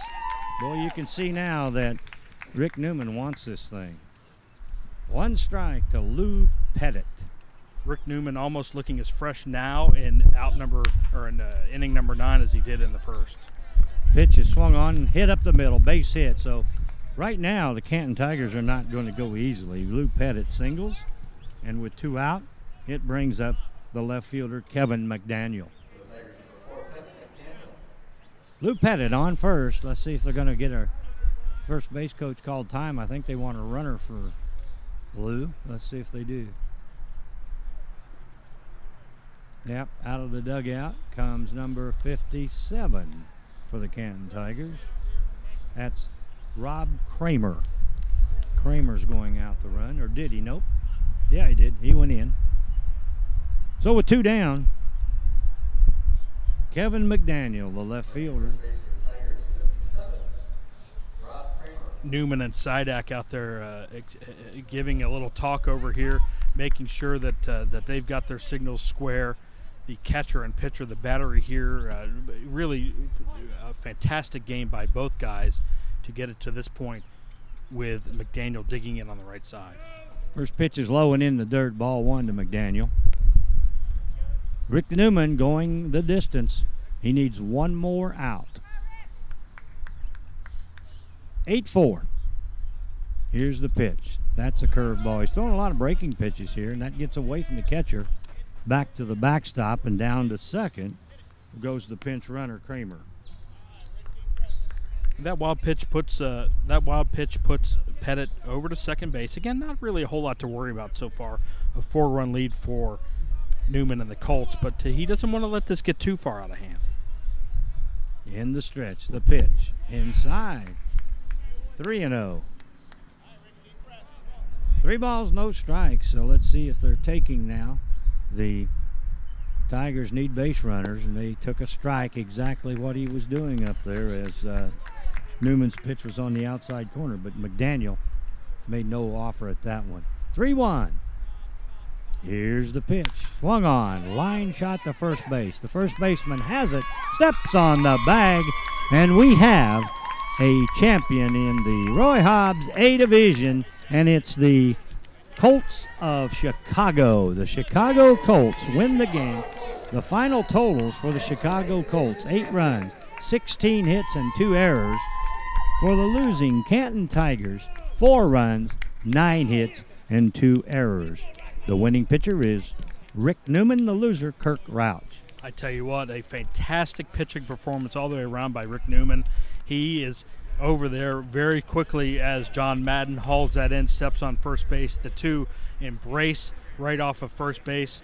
The Colts come streaming out of the third base dugout, ready to congratulate each other, and then obviously lining up to thank the Canton Tigers as well. Sportsmanship always a part of Roy Hobbs baseball. These two teams always getting together and doing a fantastic job to make that happen. Down on the field, they're going to do the award ceremony, but first Fans, for a colorful dining experience, it's waiting for you at Nervous Nellie's. Gourmet Eats, Island Atmosphere, one of the jewels of Fort Myers Beach. That's Nervous Nellie's, fine sponsor of the Roy Hobbs World Series. Well, down at home plate, the owner of the Roy Hobbs franchises, Tom Giffen. What a great guy he is. And his wife will help make the awards. They'll present the championship medals and the runner-up medals to these fine teams from Chicago and Canton.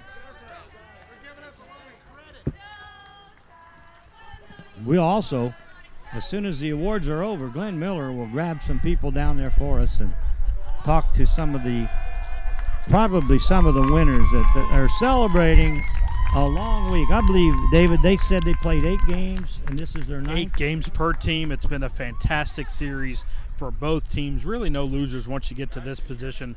Both teams are doing very well.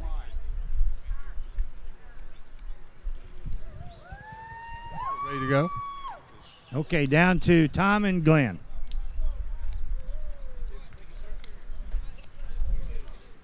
Here are the award ceremonies now with Tom Giffen.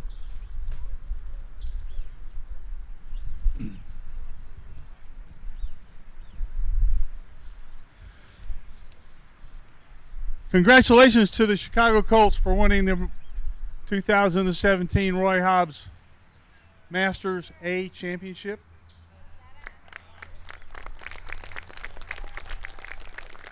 And congratulations to the Canton Tigers for being a worthy opponent and being a part of something that's kind of historic for us. We do appreciate your being a part of this and taking care of business with us and participating.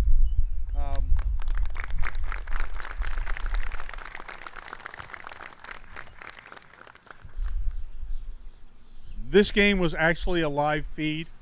We could see it on TVs around, and you had about 150 people watching it online. So we didn't tell anybody it was going to be live because we didn't know whether it was going to be live or not. But kudos to Bobby Harmon and Harmon Audio Visual and Mac Chambers for making that happen today, along with our good friends up there in the booth, David and Doug. We were watching it over at PDC. I think you're going to watch it. Even you're going to want to watch it because there's some good stuff there. Anyway, we would like to present the silver medals to the Canton Tigers.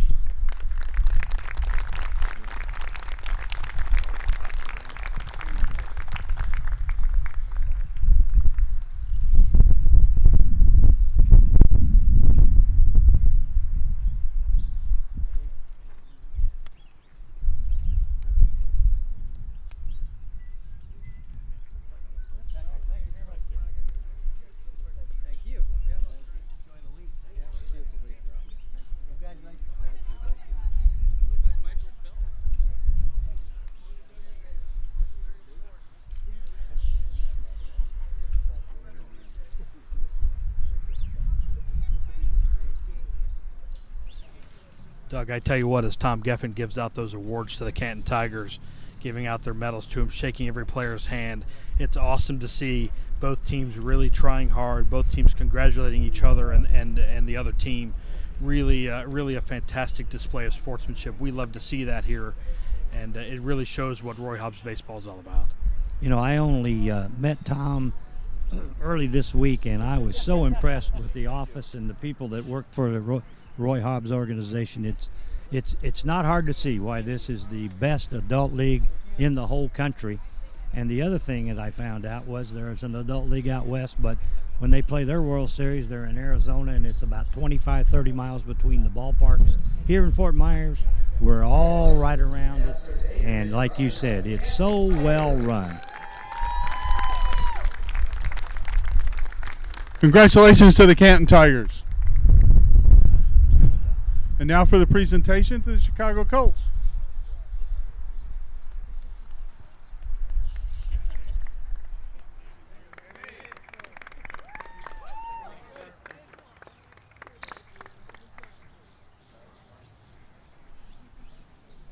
The Chicago Colts here getting their medals as well, shaking the hand of Tom Giffen.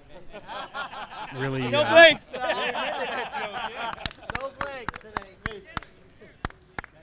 individually being very happy to get their medals around their necks. Again, they played a heck of a game here, 8-4 the final. The Colts beating the Tigers in the championship game. And you know, these guys are as excited. You see these state championship teams get their medals, and I think these guys are just as excited. It's been a long week, and they're going home with the top trophy in this whole week. So congratulations, and I'm like you. There are no losers. And the boys on the other side have played 8 or 9 games this week too, and they're tired, but they finished second out of all these teams that came to Fort Myers for the World Series.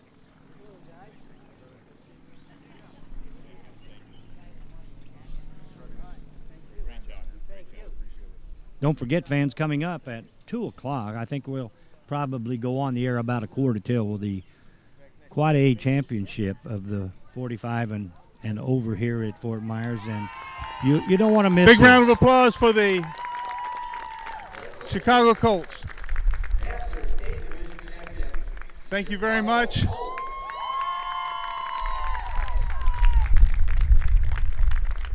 The trophies have been passed out. The awards have been given.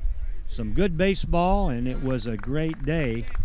And I think, David, that it was very enjoyable that we did this first game, and I'm looking forward to another one. I am. Let's play 2 here, Doug. What do you say? Let's come back at 2 o'clock and do this again. That's right, Ernie. Old Ernie Banks thing. Let's play 2. We're going to do it. Absolutely. Glenn Miller getting in position for an MVP interview.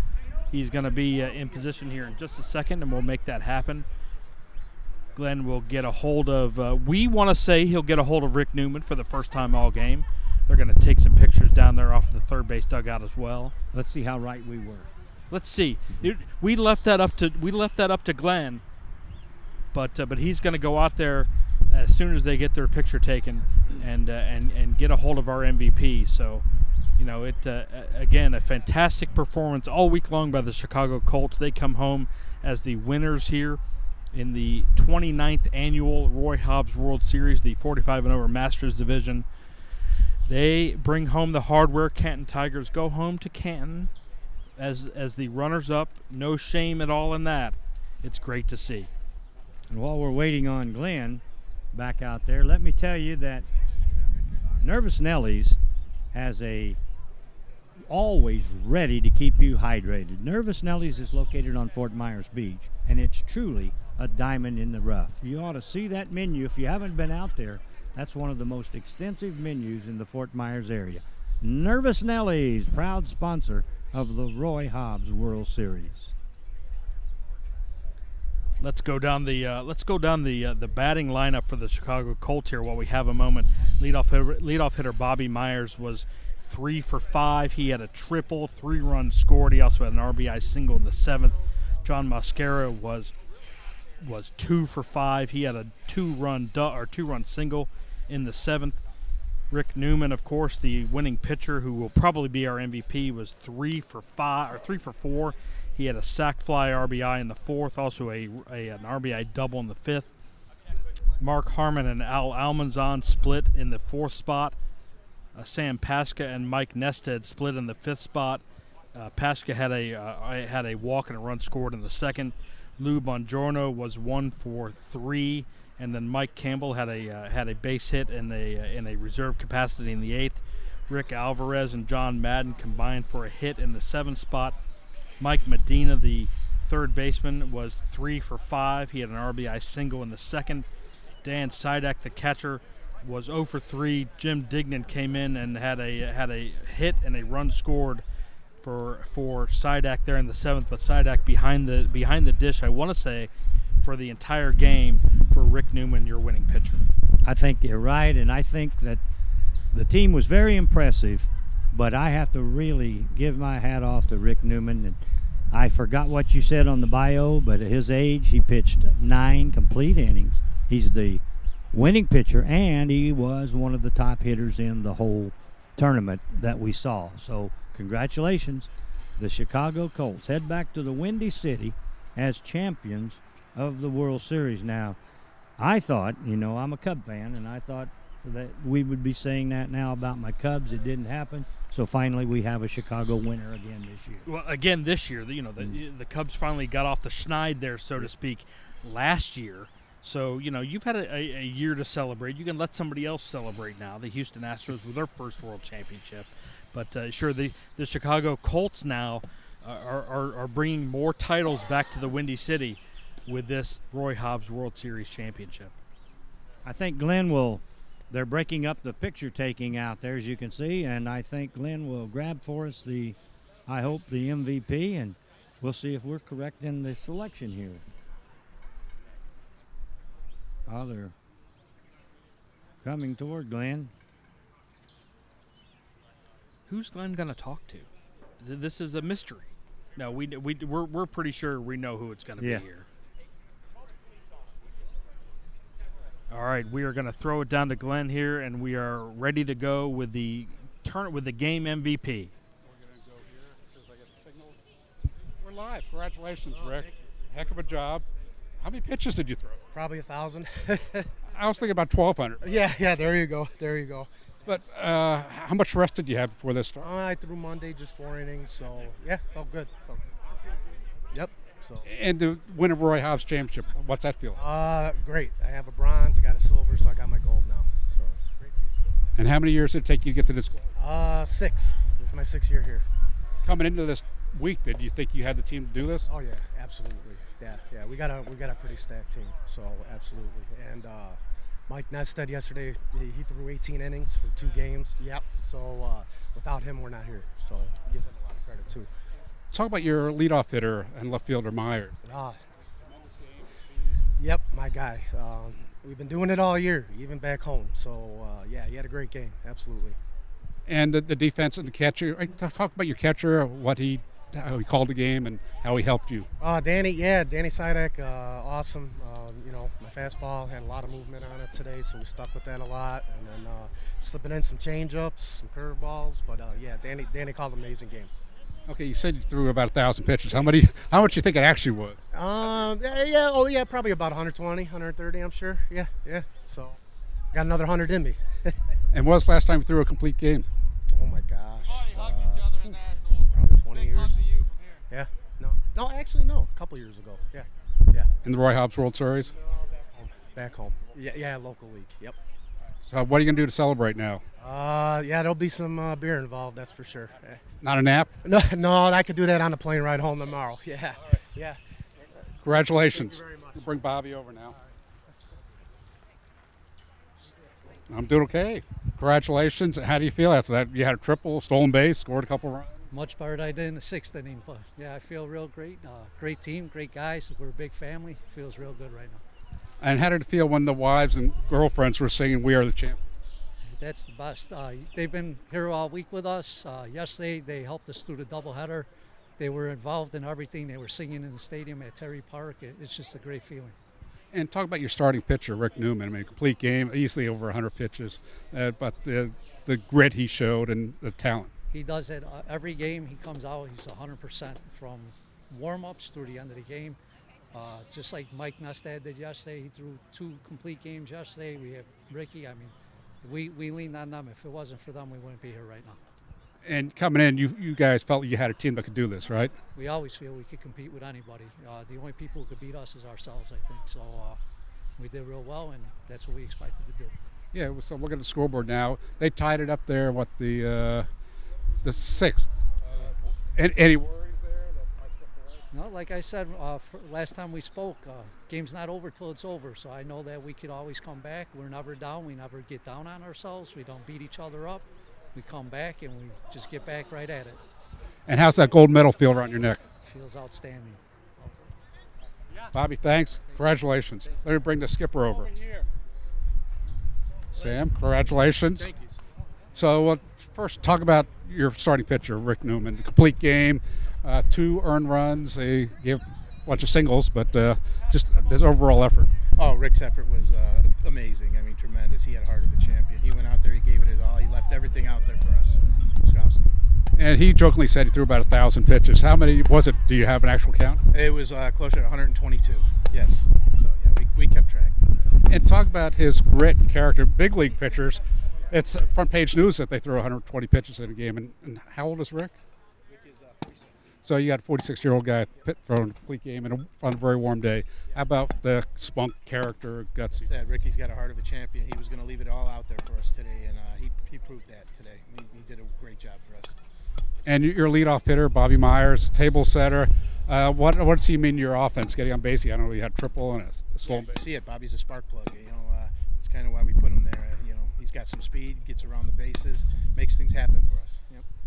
And I asked Bobby about the gold medal hanging around your neck. How's that feel? Feels real good. We've been in an A championship before. We ended up losing that one, but as the Chicago Dodgers. But yeah, it feels real good. Feels real good. This is excellent. And I want to give a special call out to our pitcher, Mike Nestad, yesterday. We wouldn't be here if it wasn't for him. 18 strong innings for us yesterday. 2 complete games got us here, so it's awesome. How many pitches do you think he threw? About 285. Yeah. And talk about why you guys were out there for your medals. The wives were singing "We Are the Champions." What's that? How'd that feel? Man, that's awesome. The wives, they were big for us all week, man. They were there. They supported us all week. They could be out at the beach here in sunny Florida, but they chose to come and watch us, and it was awesome. It was really good. Really pushed us along. Sam, congratulations. Have a safe trip home. All right. And now I'm going to go to Tom Giffen. Tom has something to say. Hey, congratulations to these two teams being in this game. It was a great game, well played. We went back to PDC and we watched some of this on TV. This is a seminal moment for Roy Hobbs, and it's all been made possible by Bobby Harmon and his group at Harmon Audio Visual. My son Mac has really stepped up to. He found out he was the producer of this thing 2 days ago, and he's like, I've never done that before. And they did a super job. You and Doug and David, we're just listening to you guys have worked together before. It was really nice. So, I mean, we're excited and happy about what this can mean going forward. We're going to go back and take a look at it and figure out where the bugs are, and we're going to go stomp them and get things fixed for the next time around. So we got a quad A game coming up here about 2 o'clock, and everything will be fine. And also, my son Rob was the guy who chased down all the players last night to get bio information and got those folks to do that. So, I mean, there's lots of moving parts of what's going on here, and everybody had a piece of it. And of course, old Meg's been out there pumping this up one side and down the other, and making Facebook our domain. So we're slowly learning how to do this social media business, and so I'm excited about what we can do with this going down the road. And one down this, then we'll do another one this afternoon, and next Saturday we'll do 2, and then we'll start figuring out how we do this for everybody next year. Awesome. Thanks, Tom. And I guess we'll see you this afternoon back on YouTube with another Roy Hobbs championship game. Back to Dave and Doug. Okay, thank you down there, Glenn. And I want to tell you one more time about some of our great sponsors that have helped us today present this program for you. Jersey Mike's, and a huge thank to Jersey Mike's for the locker room and concession sponsor. There's nothing like a sub from Jersey Mike's. Check Mike's Way out on South Cleveland Avenue near Crystal Drive. All the other sponsors that helped us do this today, we thank you. Thank David Wasson. David, thank you so much for being here. We'll see you about, 2 more hours, and we'll do it again. 2 more hours. You and I are going to get back on these microphones and do it again. Again, congratulations to the Chicago Colts, Rick Newman, Bobby Myers, Sam Pashka's team, the entire team, going home to Chicago as the champions. Great game and a great performance all the way around. Doug, it's been a pleasure working with Glenn again, obviously the whole crew here at the Roy Hobbs World Series. We can't wait to do it again. We're going to do it this afternoon. How awesome is that? That's great. I'll be here. You'll be here. Glenn will be here. So be sure to be back with us about 1:45 this afternoon for Quad A Baseball. This has been a production of Roy Hobbs World Series Productions. This is Doug Jennett saying goodbye for Glenn Miller and David Wasson.